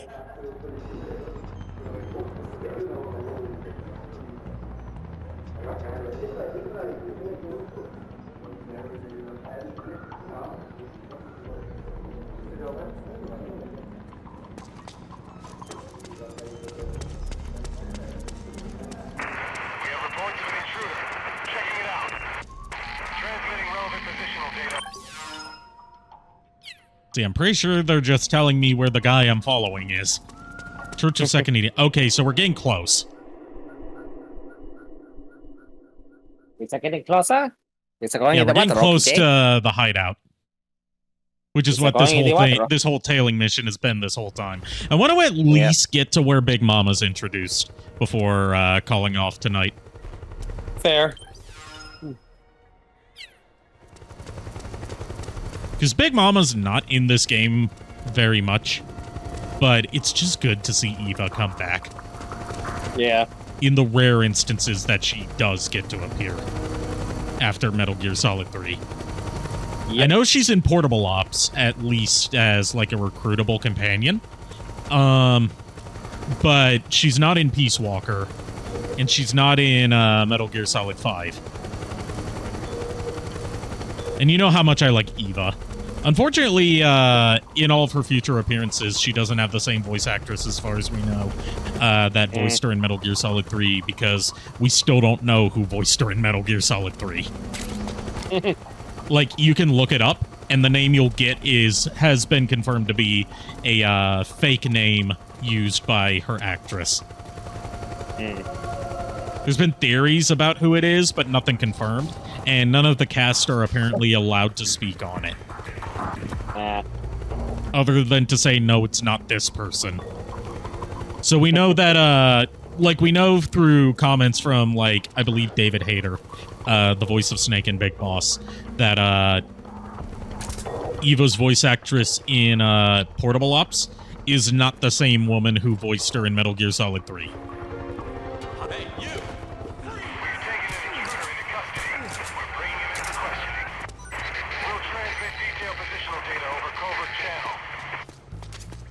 Snake, he's about to be hauled off by the PMCs. Not anymore, he isn't. Thanks to me. That was all me. And I lost him.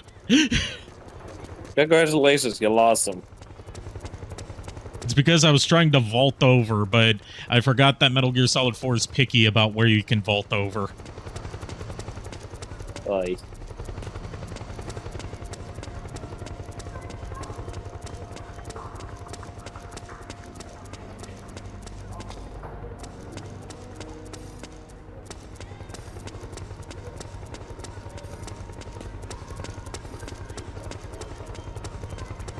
There he is.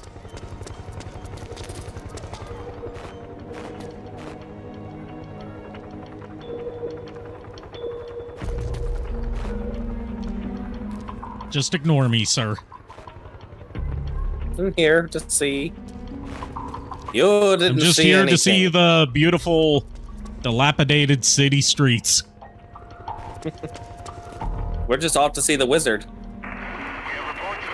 I think you were in the wrong country to do that, but whatever. What, you're saying this isn't Oz? Oz, Romania, what's the difference? They both have a magic man who rules over them, depending on the time period.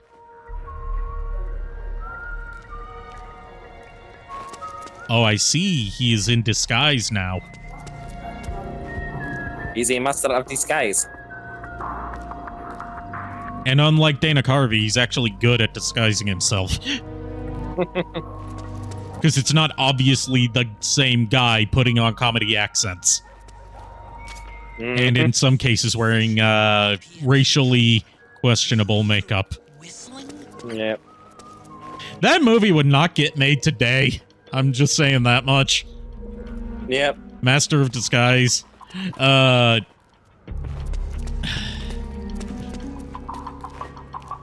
That movie would not get made today just because of how many of the quote-unquote disguises that Dana Carvey's character uses are just racial caricatures. Yeah. Like, from what I understood, is that movie was shit anyway.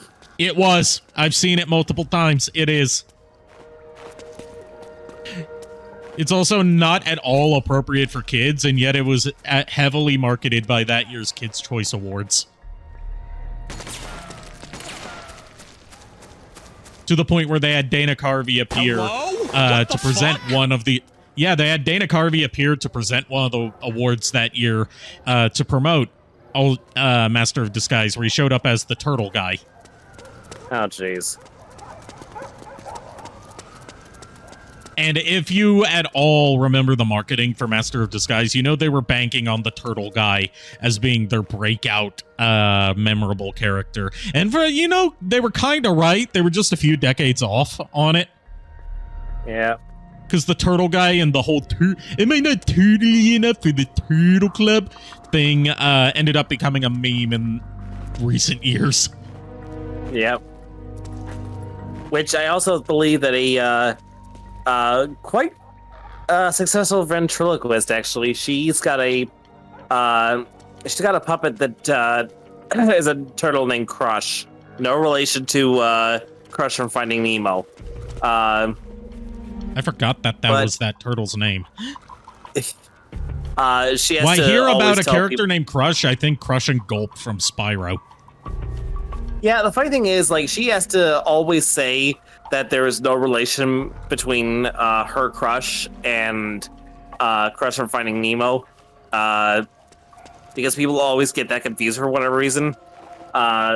It was just a coincidence. But anyway, like, when she does Crush's voice, he actually does talk like that. Like the whole, like, he actually sounds like your stereotypical turtle, like the whole Mr. Turtle guy.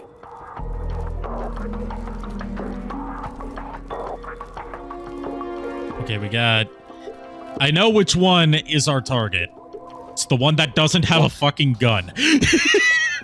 I was just about to ask, is like, was he the one without a fucking gun? Yes.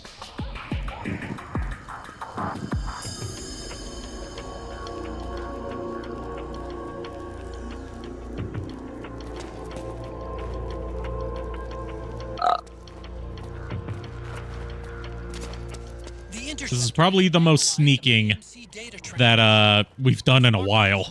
Of a resistance member on your map. If only I had a redeem for the chorus of that Maury Calliope song where it goes, I go sneaky, neaky, neaky, neaky, neaky, neaky, neaky, neaky. That would have been perfect for tonight. But I didn't think that far ahead because I woke up at like 4 in the afternoon. That's fair. Because I was that tired from house sitting. That's no good. It was good to be back in my own bed. I'll say that much. Yeah.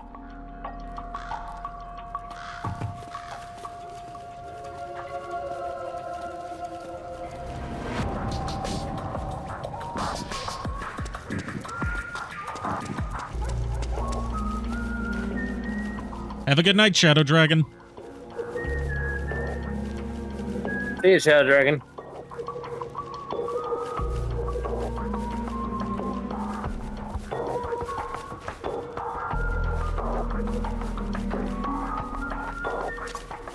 Looks like they're conducting vehicle patrols.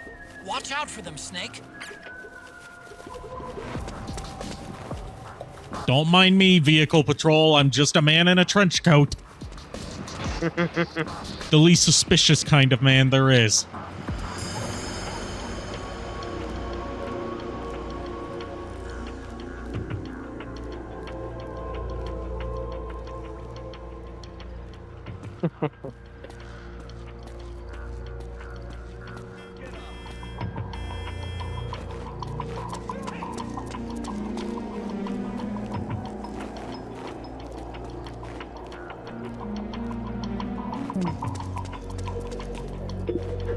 I heard one of the vehicle patrols honking the horn, and every time I see that in one of these games, I always think back to the Team 4-star bit.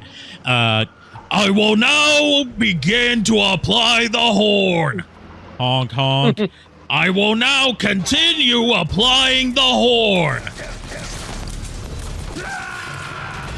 Come in, Snake. Snake! Snake! Do we at least get to see the monkey? No monkey. Damn it. A guy in a trench coat, shoot him before he engages in a dance! The Interceptor has analyzed the PMC data transmission. It's marked the location of a resistance member on your map. There's a strict no flash mobs policy here. Fun fact, Solid Snake actually isn't a guy in a trench coat. He's actually a what do you call him? What's the term for like a multitude of snakes? Fuck if I know. Snakes don't usually travel in groups. Why would I know that?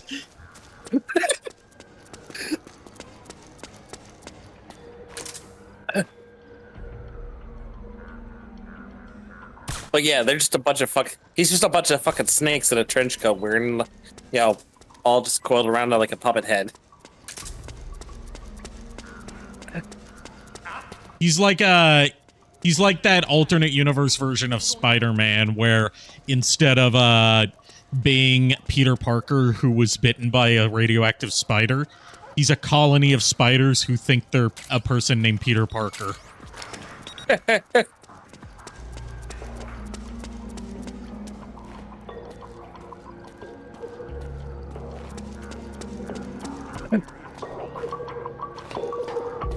Don't scare me like that.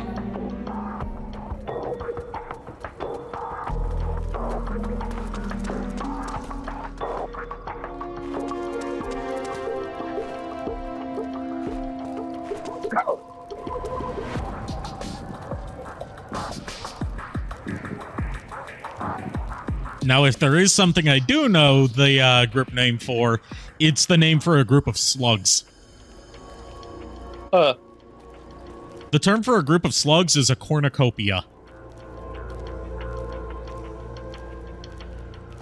You must be joking. I'm pretty sure it was they died with a colony of spiders. His mind was mixed with them. That wouldn't surprise me. Roy Campbell and Big Boss are almost the same age. Yes, because Portable. One of the things that Portable Ops did that was like debatably canon until the recent official canonization of Portable Ops was saying that Big Boss and Roy Campbell met during the 1970s. Like, Portable Ops was in this weird position for the longest time because Hideo Kojima didn't like some of its plot details particularly, and didn't like how they like frame parts of Big Boss's story. So he would say like the broad strokes of what happened in Portable Ops happened, but there are like details in Portable Ops that played out differently in canon. Whereas now the current stance from Konami and their current Metal Gear series producer is Portable Ops is just canon.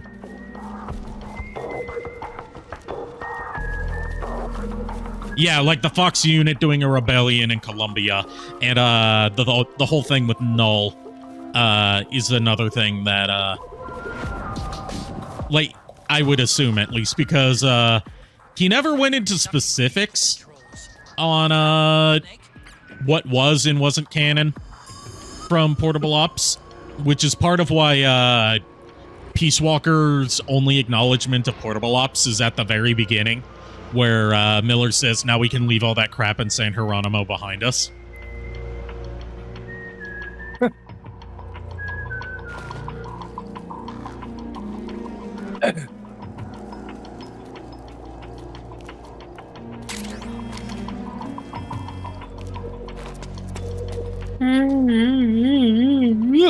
Excuse me. Ugh.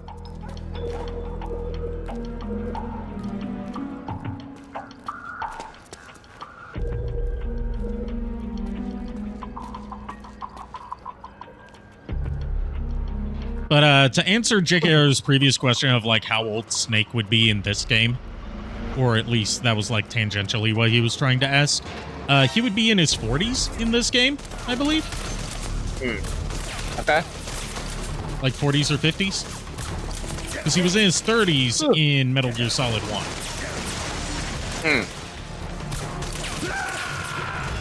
Snake, are you all right? Snake? And He's old enough to have served in Grenada as a Green Beret. Interceptor has analyzed a PMC data transmission. It's marked the location of a resistance member on your map. Yeah, Otacon, we've got this. We know this.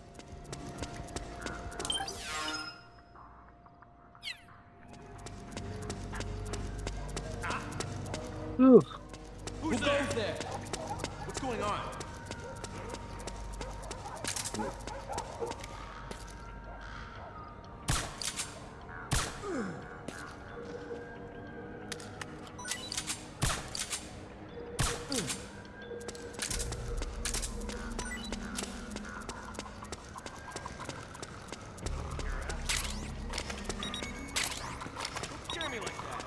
And it kind of tells you how we got the funds for MSF, because back then OnlyFans and Twitch hot bathtubs weren't a thing.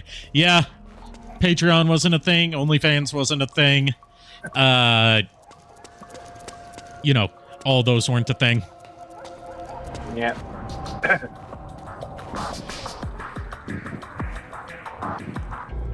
If you wanted to earn your money if you wanted to earn a fortune by selling your body, it was by committing war crimes instead.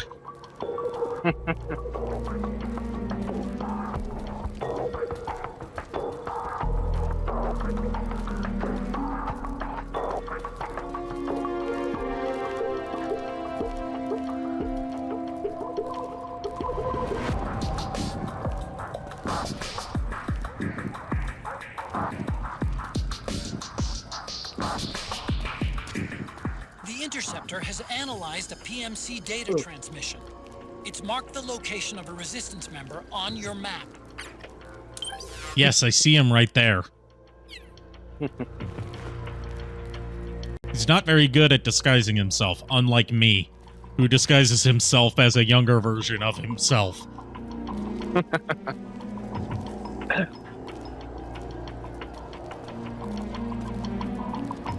It's like one step above, like, those cheap 80s Halloween costumes, where, like, it's just, like, it's a cheap plastic mask and a plastic tarp, like, thing that you would wear that would have, like, a picture of the character on it. Like, I've seen those for, like, 80s Transformers costumes.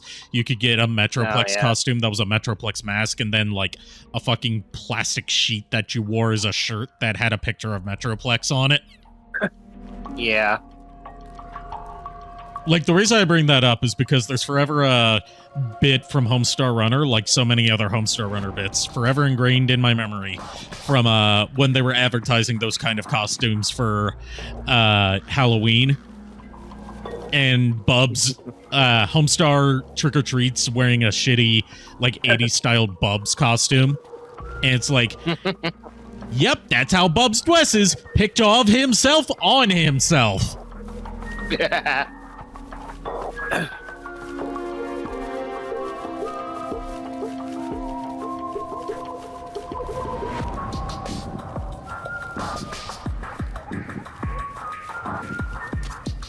Looks like they're conducting vehicle patrols. Watch out for them, Snake.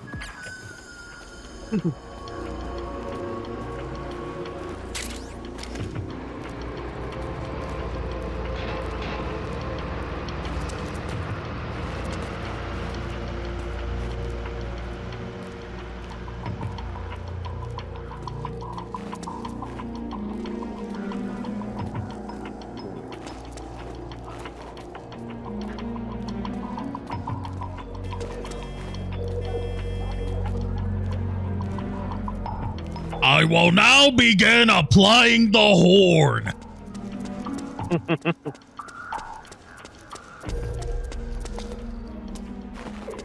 Is another patrol gonna come by? Or is that Please further no. down this way? There it is. Hide.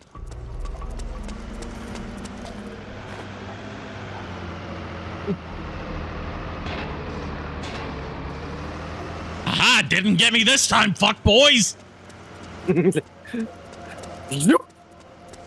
You were saying?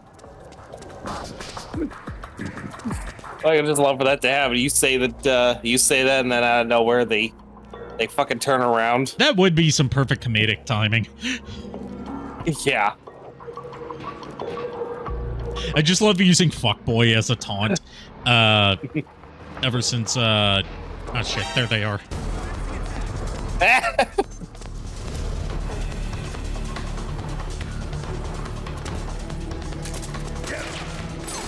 You done messed up, Aaron.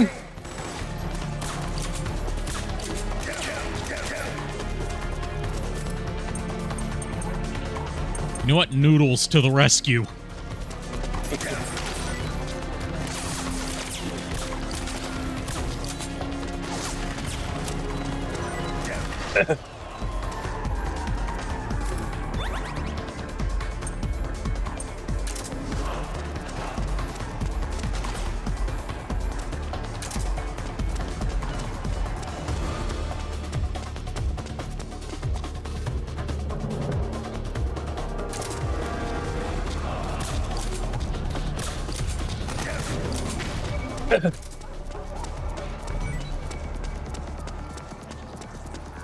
Sir, if you would just let me explain.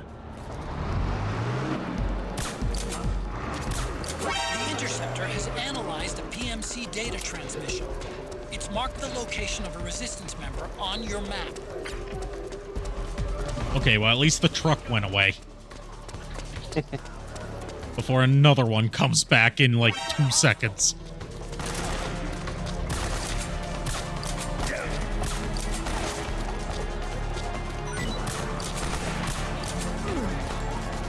Understood. Stand by. Sending reinforcements now. Oh, lovely.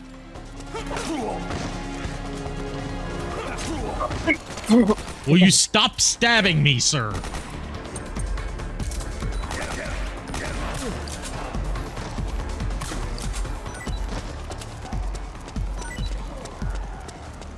No. I was waiting for that. I was waiting for some variant of no.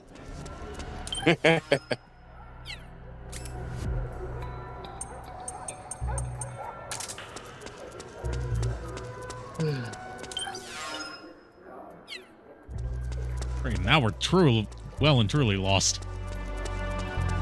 We're lost again. And no, I will not ask for directions. It's not like you can anyway. Sir, can you direct me to the secret hideout of the secret underground resistance movement? Snake. I said sir, not Siri. Go away, Siri. Siri, go away. No, go away.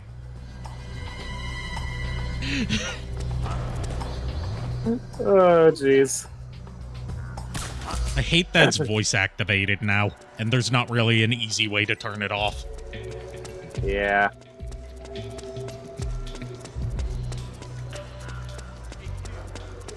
This is HQ. Understood. The state of alert has been lifted. Resume positions.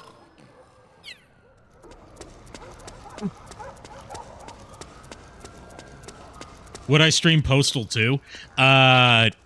Maybe, if I could find a good controller layout for it, because I'm not good at playing games with mouse and keyboard. I do have Postal 2. Actually, I have most of the Postal games. I even have Postal 3, aka the one that was so bad that the developers implore you to not buy it.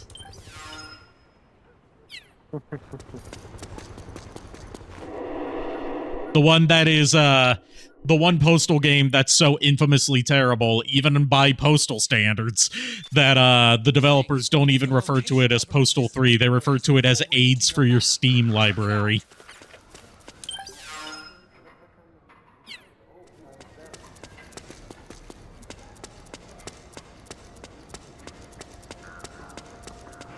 But yeah, I might stream Postal 2 if I felt up to it. And if I thought it would, that's why you don't hire Russians unless it's for making flight sims. Like, it's not, the problem isn't just that it was outsourced to a Russian developer.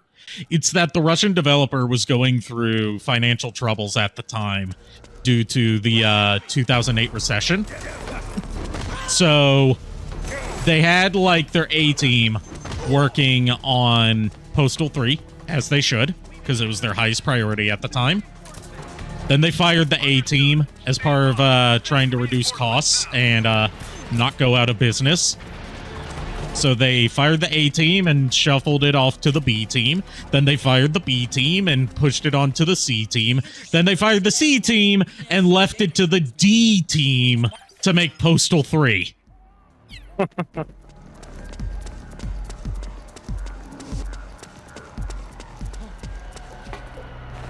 Somebody there? Who's that? What's going on? And it doesn't help that the Russian developer/publisher that they had partnered up with for that was known as like the EA of Russia.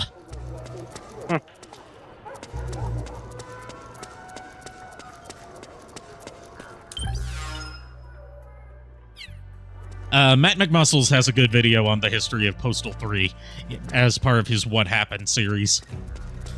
Because I remember being a little bit hyped for Postal 3 when it was in development, and then it's not even that it was like infamously terrible at the time, other than, yeah, getting universally negative reception. But it was like an under-the-radar release. It was originally supposed to get ports to Xbox 360 and PS3, but due to how fucked up its development was, they were like, we can barely get a PC version out, so we're not going to bother with console ports.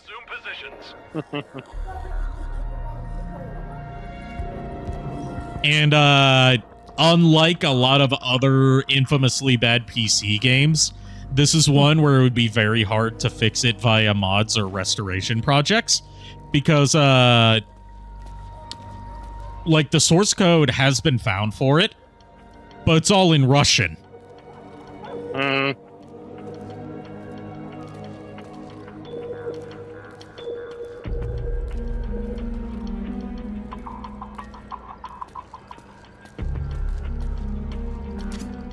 Snake, the location of a resistance member has been forwarded to your map. Check it out. EA, but of Russia, but for cutting corners. Like, they were the most prominent publisher in Russia at the time. I think they're still kind of around today, but they don't really do much anymore. It was a company called Akela.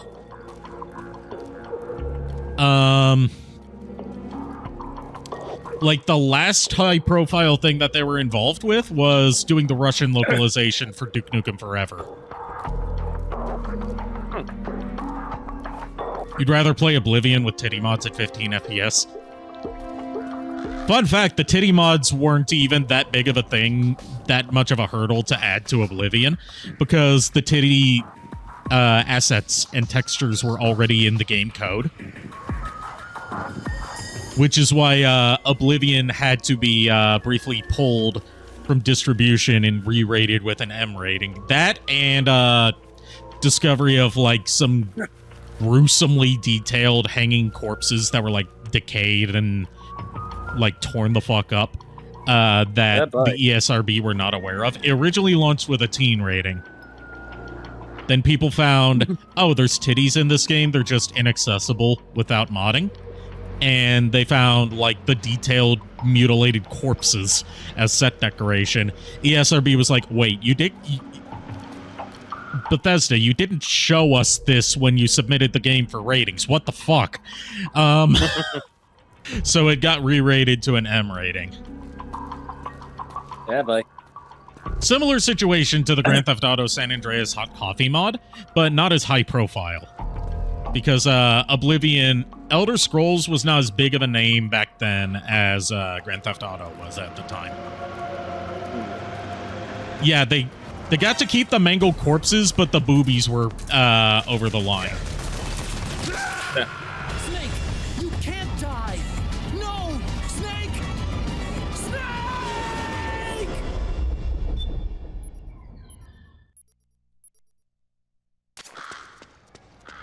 Meanwhile, if it were a problem with the Japanese ratings board, it would probably be the opposite way around, where the Japanese ratings board is okay with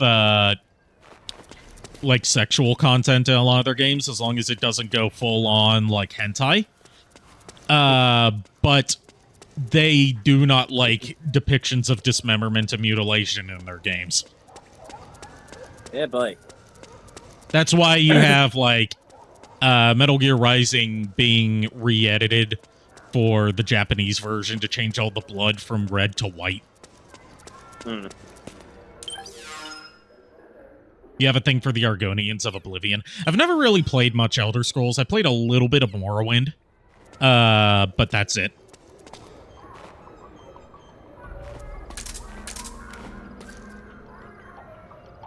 And when I say I played a little bit of Morrowind, I mean a friend brought it over one day.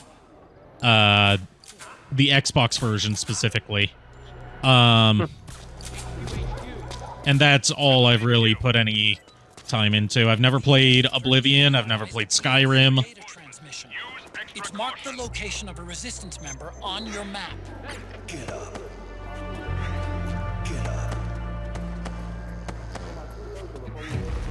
Wake up already.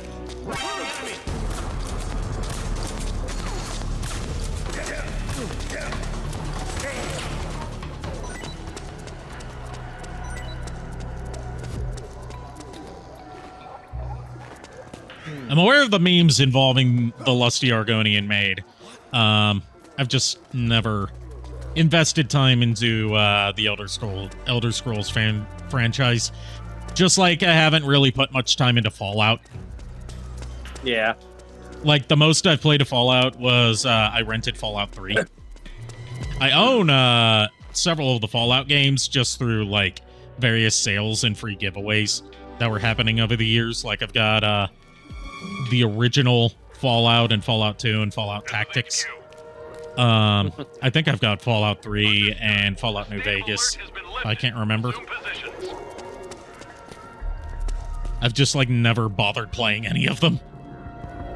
Fair. I never play a Fallout, only Stalker. I've heard Stalker is a lot of fun if you're into something that's got some of that Euro jank. Member has been forwarded to your map. Check it out.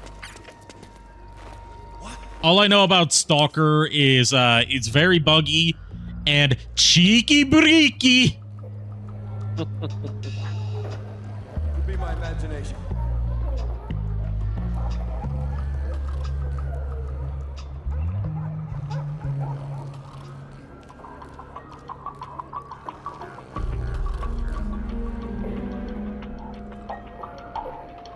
Yeah, Stalker Clear Sky is the only one I really know anything about.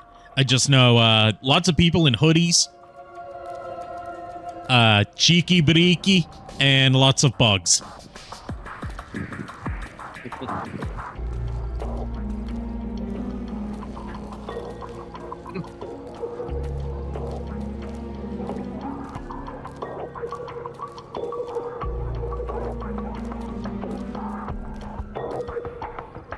Ah, God. I am so fucking tired, and I've got school in the morning. Well, not in the morning, but tomorrow afternoon. A resistance member has been forwarded to your map. You can get off for the night if you need to. I'm probably going to wrap things up soon anyway. Yeah, I'd love to stay to the end, but I just really need to get some sleep. You've got school. It's okay. I understand. Yeah. Well, good night, everybody. Plus, you actually stayed for most of it this time. I say that, you know, jokingly. Yeah, I know. Because you have been very tired lately, and so have I. Yeah, I think both of our sleep schedules have been all fucky-wucky. Yes, they have. Have a good night. Well, you too. Later, everybody.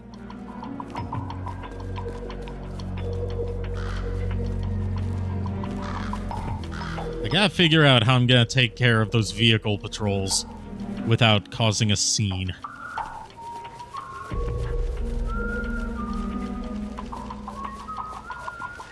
It's been you can tell that I don't go back to Metal Gear Solid 4 as much as I do, like, 1 and 3.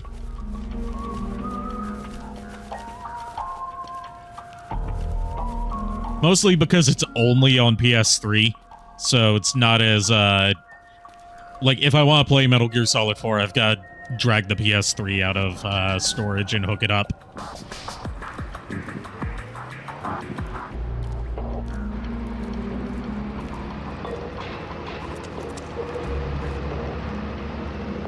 No PC? I could emulate it, but it's very CPU intensive.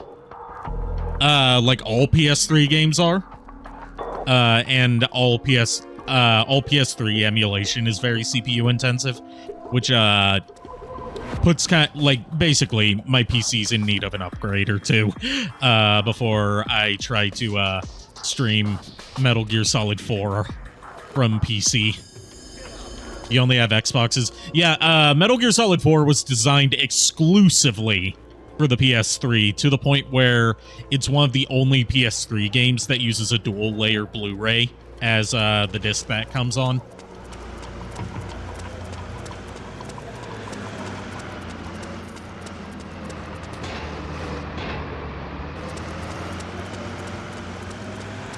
But if the leaks about the Volume 2 of the Master Collection are to be believed, then we might finally be getting a port of Metal Gear Solid 4.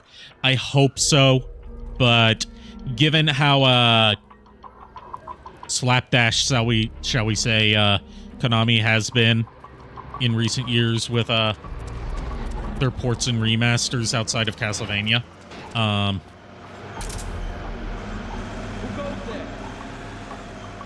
I wouldn't be surprised if they just thought it wasn't worth the effort.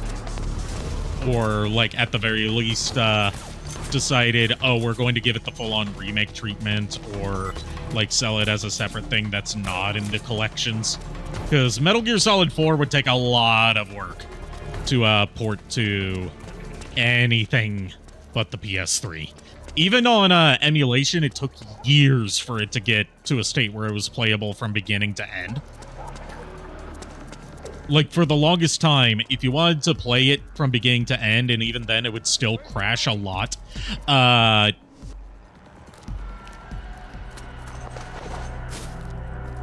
okay, finally, we got to a new position. We got to a new place. If you wanted to play it from beginning to end on our PCS3, which is, like, the only PS3 emulator that's made any progress, from beginning to end, and even then it would still crash pretty often, and its performance depended on what your PC setup was. You would have to use like a separate fork of RPCS3 that was pre-configured just for Metal Gear Solid 4 and nothing else. It's like how if you want to emulate Primal Rage 2, you have to use a separate fork of MAME that's just for Primal Rage 2. Okay, we finally made it. We'll get to see Big Mama, and then we'll end off for tonight.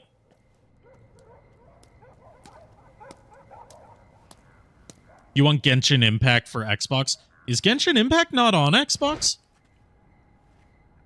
That surprises me.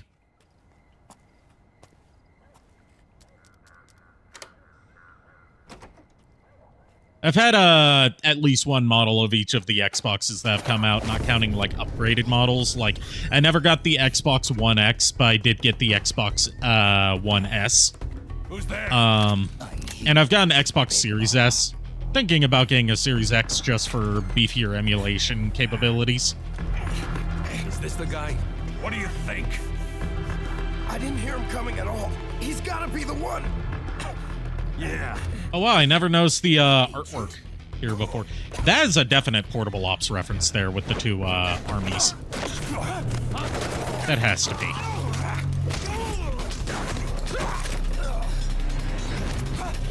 Genshin Impact isn't on Xbox. That is weird to think about. Usually, like, free-to-play games like that get ported to Xbox anyways, just because its architecture is similar enough to Windows. Battery for controller 1 is low. I still think it's funny that my over a decade old PS3 controller has better battery life than my brand new PS5 controller. Very impressive, CQC, Snake. Big Mama. No doubt about it. He is the legendary soldier. Call me Mama. Big Mama.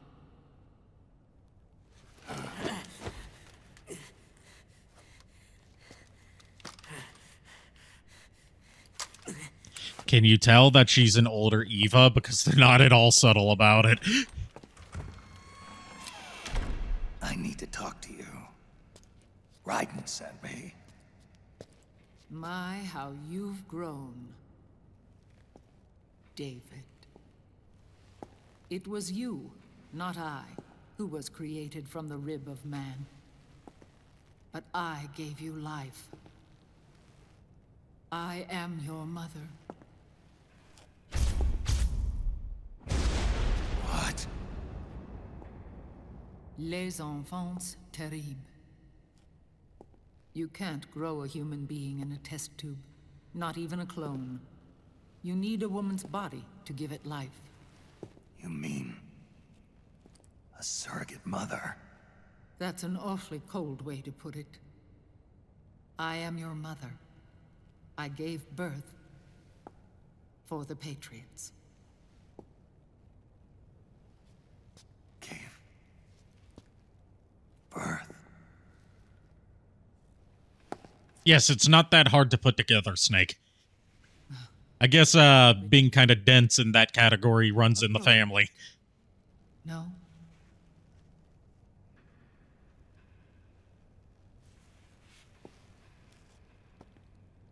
Follow me. I'll explain everything.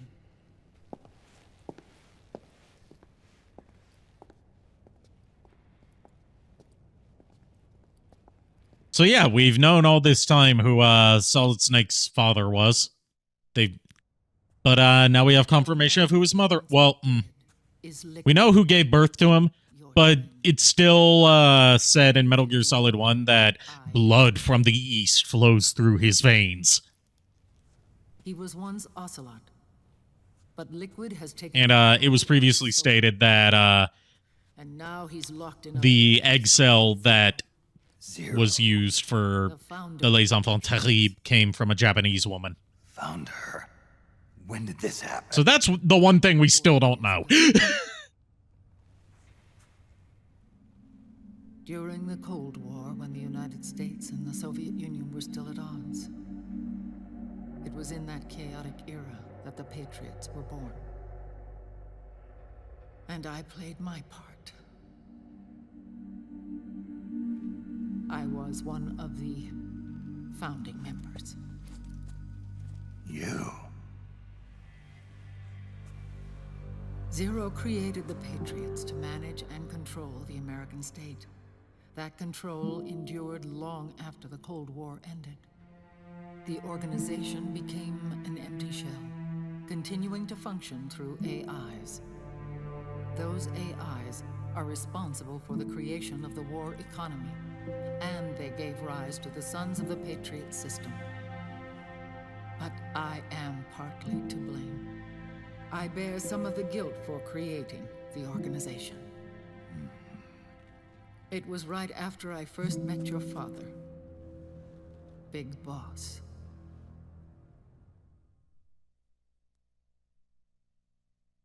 Oh boy, time for flashback. Ordered to take part in a CIA op called Operation Snake Eater, which concerned a new weapon the Soviets were developing at the time.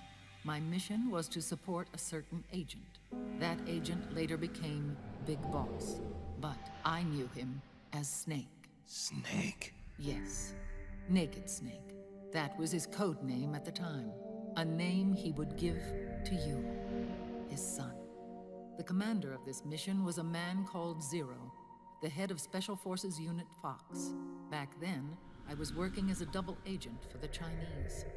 My objective was to secure the location of the Philosopher's Legacy, a massive cache of hidden wealth, and report it to Beijing. I was to acquire a microfilm showing the location of secret funds.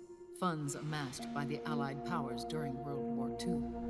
But I failed in my mission and was expelled from China.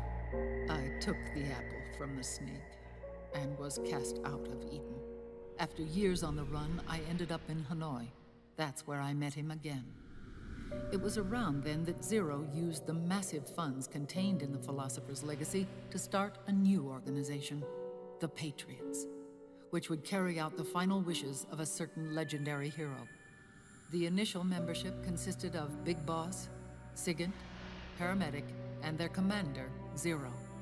Oh, and there was one more who we mustn't forget. He stayed behind in the Soviet Union to support the group as an informant, Ocelot, who is now Liquid. Yeah, this is a very big lore dump right here. Joined their organization.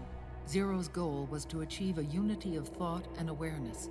He believed that was what the boss wanted, and the rest of the Patriots followed his lead. The boss? The boss was a legendary hero from the Second World War, known as the Mother of Special Forces.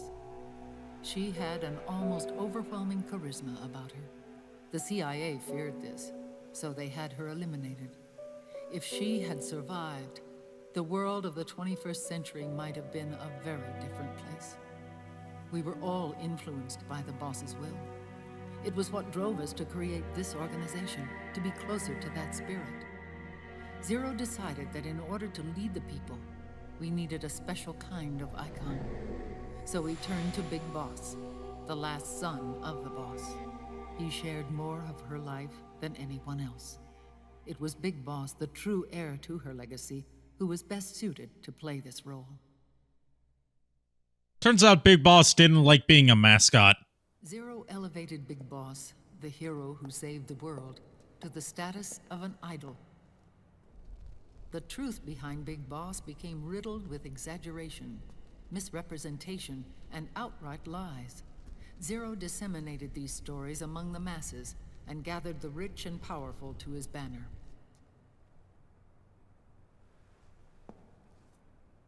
Every era needs its symbols to control the people, whether it be the stars and stripes, or the hammer and sickle.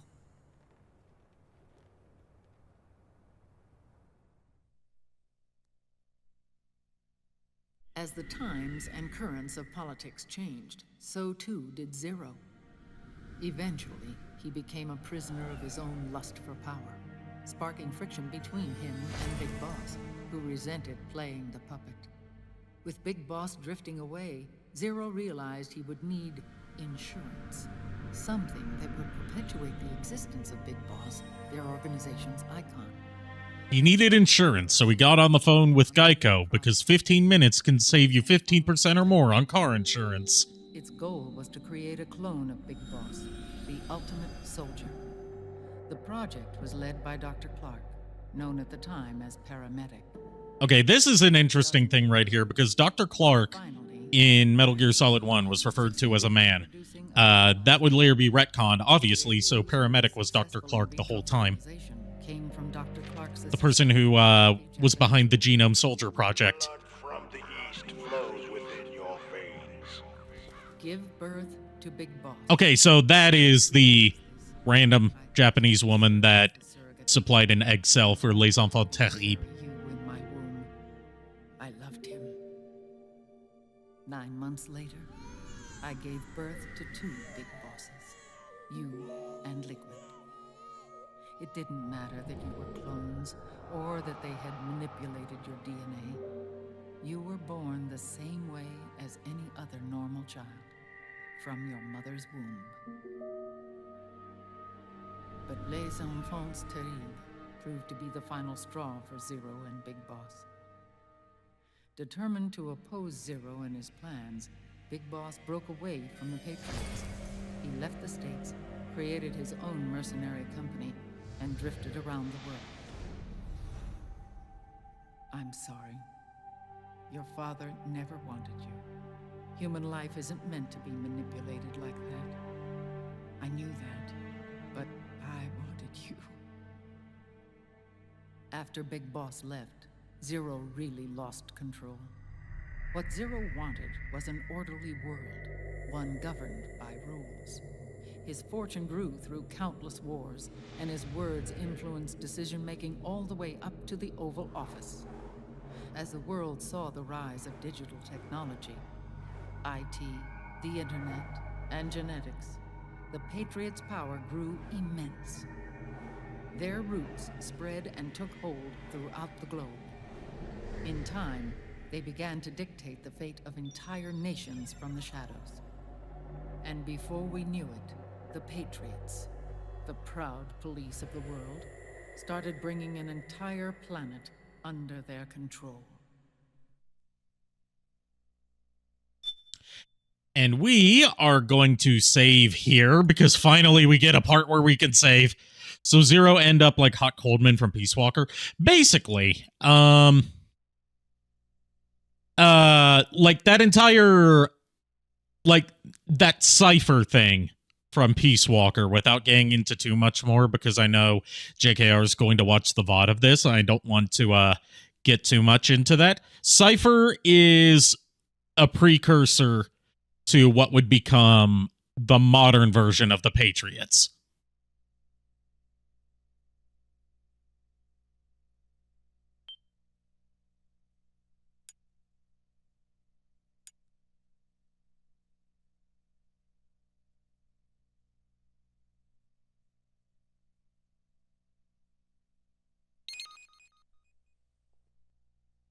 Okay, so we're going to,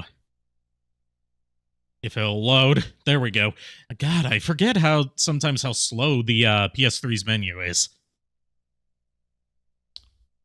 But that is where we're going to leave off for tonight. Oh, need to get out of the void. Void.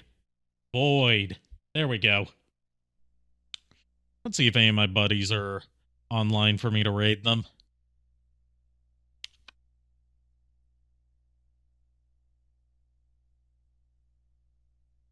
And not seeing anyone in particular in need of a raid. So that's where we're going to end things tonight. I'll see you guys on Wednesday. Thank you, everyone, for showing up. Thank you to JKR for co-hosting for me while he could tonight. I'll see you guys Wednesday, and until then, unpleasant dreams. And now, there we go. There's the right thing. You'd think after all this time I would know how to navigate my own Stream Deck, but oh well.